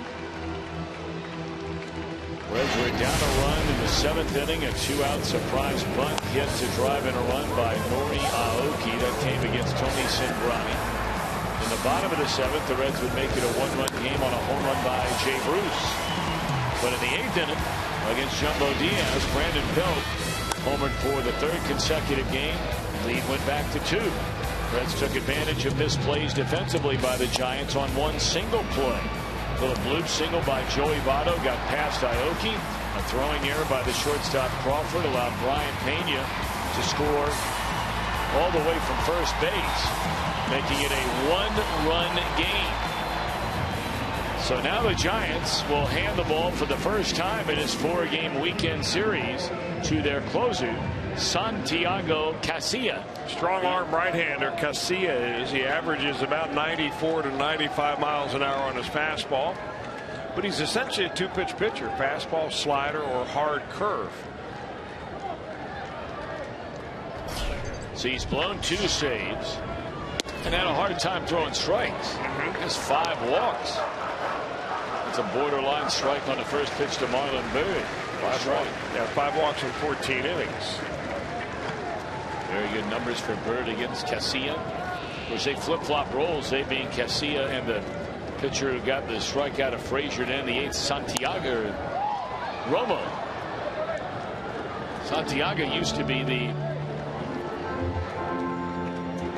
setup man in front of Romo, and then Romo faltered, and they just flip-flopped.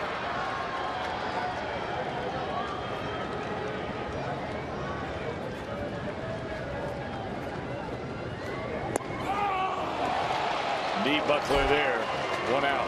That's the curveball he's talking about, and he set it up with a couple of fastballs and really threw him off. Watch the reaction of the hitter.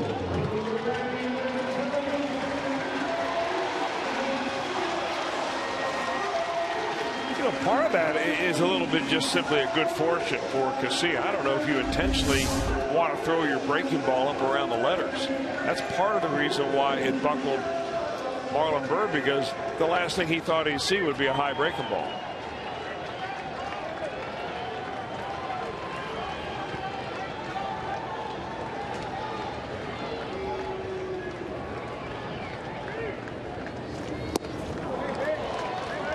Brandon 3 of 9 with a walk, 2 strikeouts against Casilla.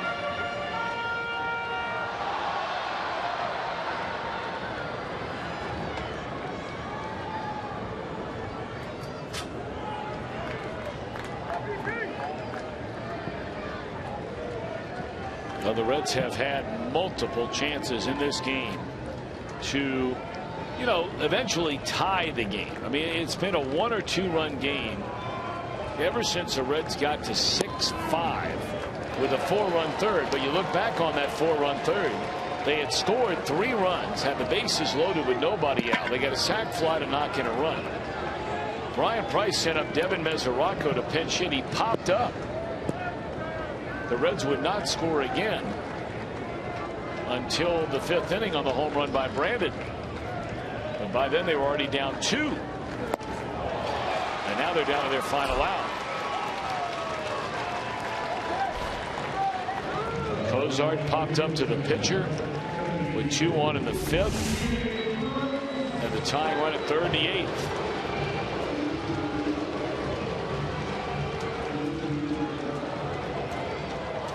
Third pitch, same as the first pitch.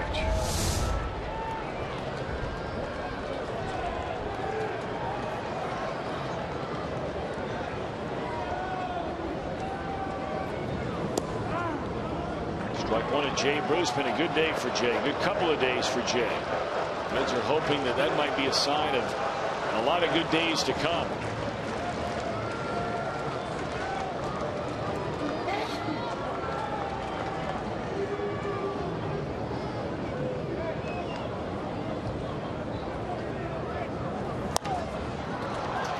Popped up, foul ground, long run for everybody, and none will get there.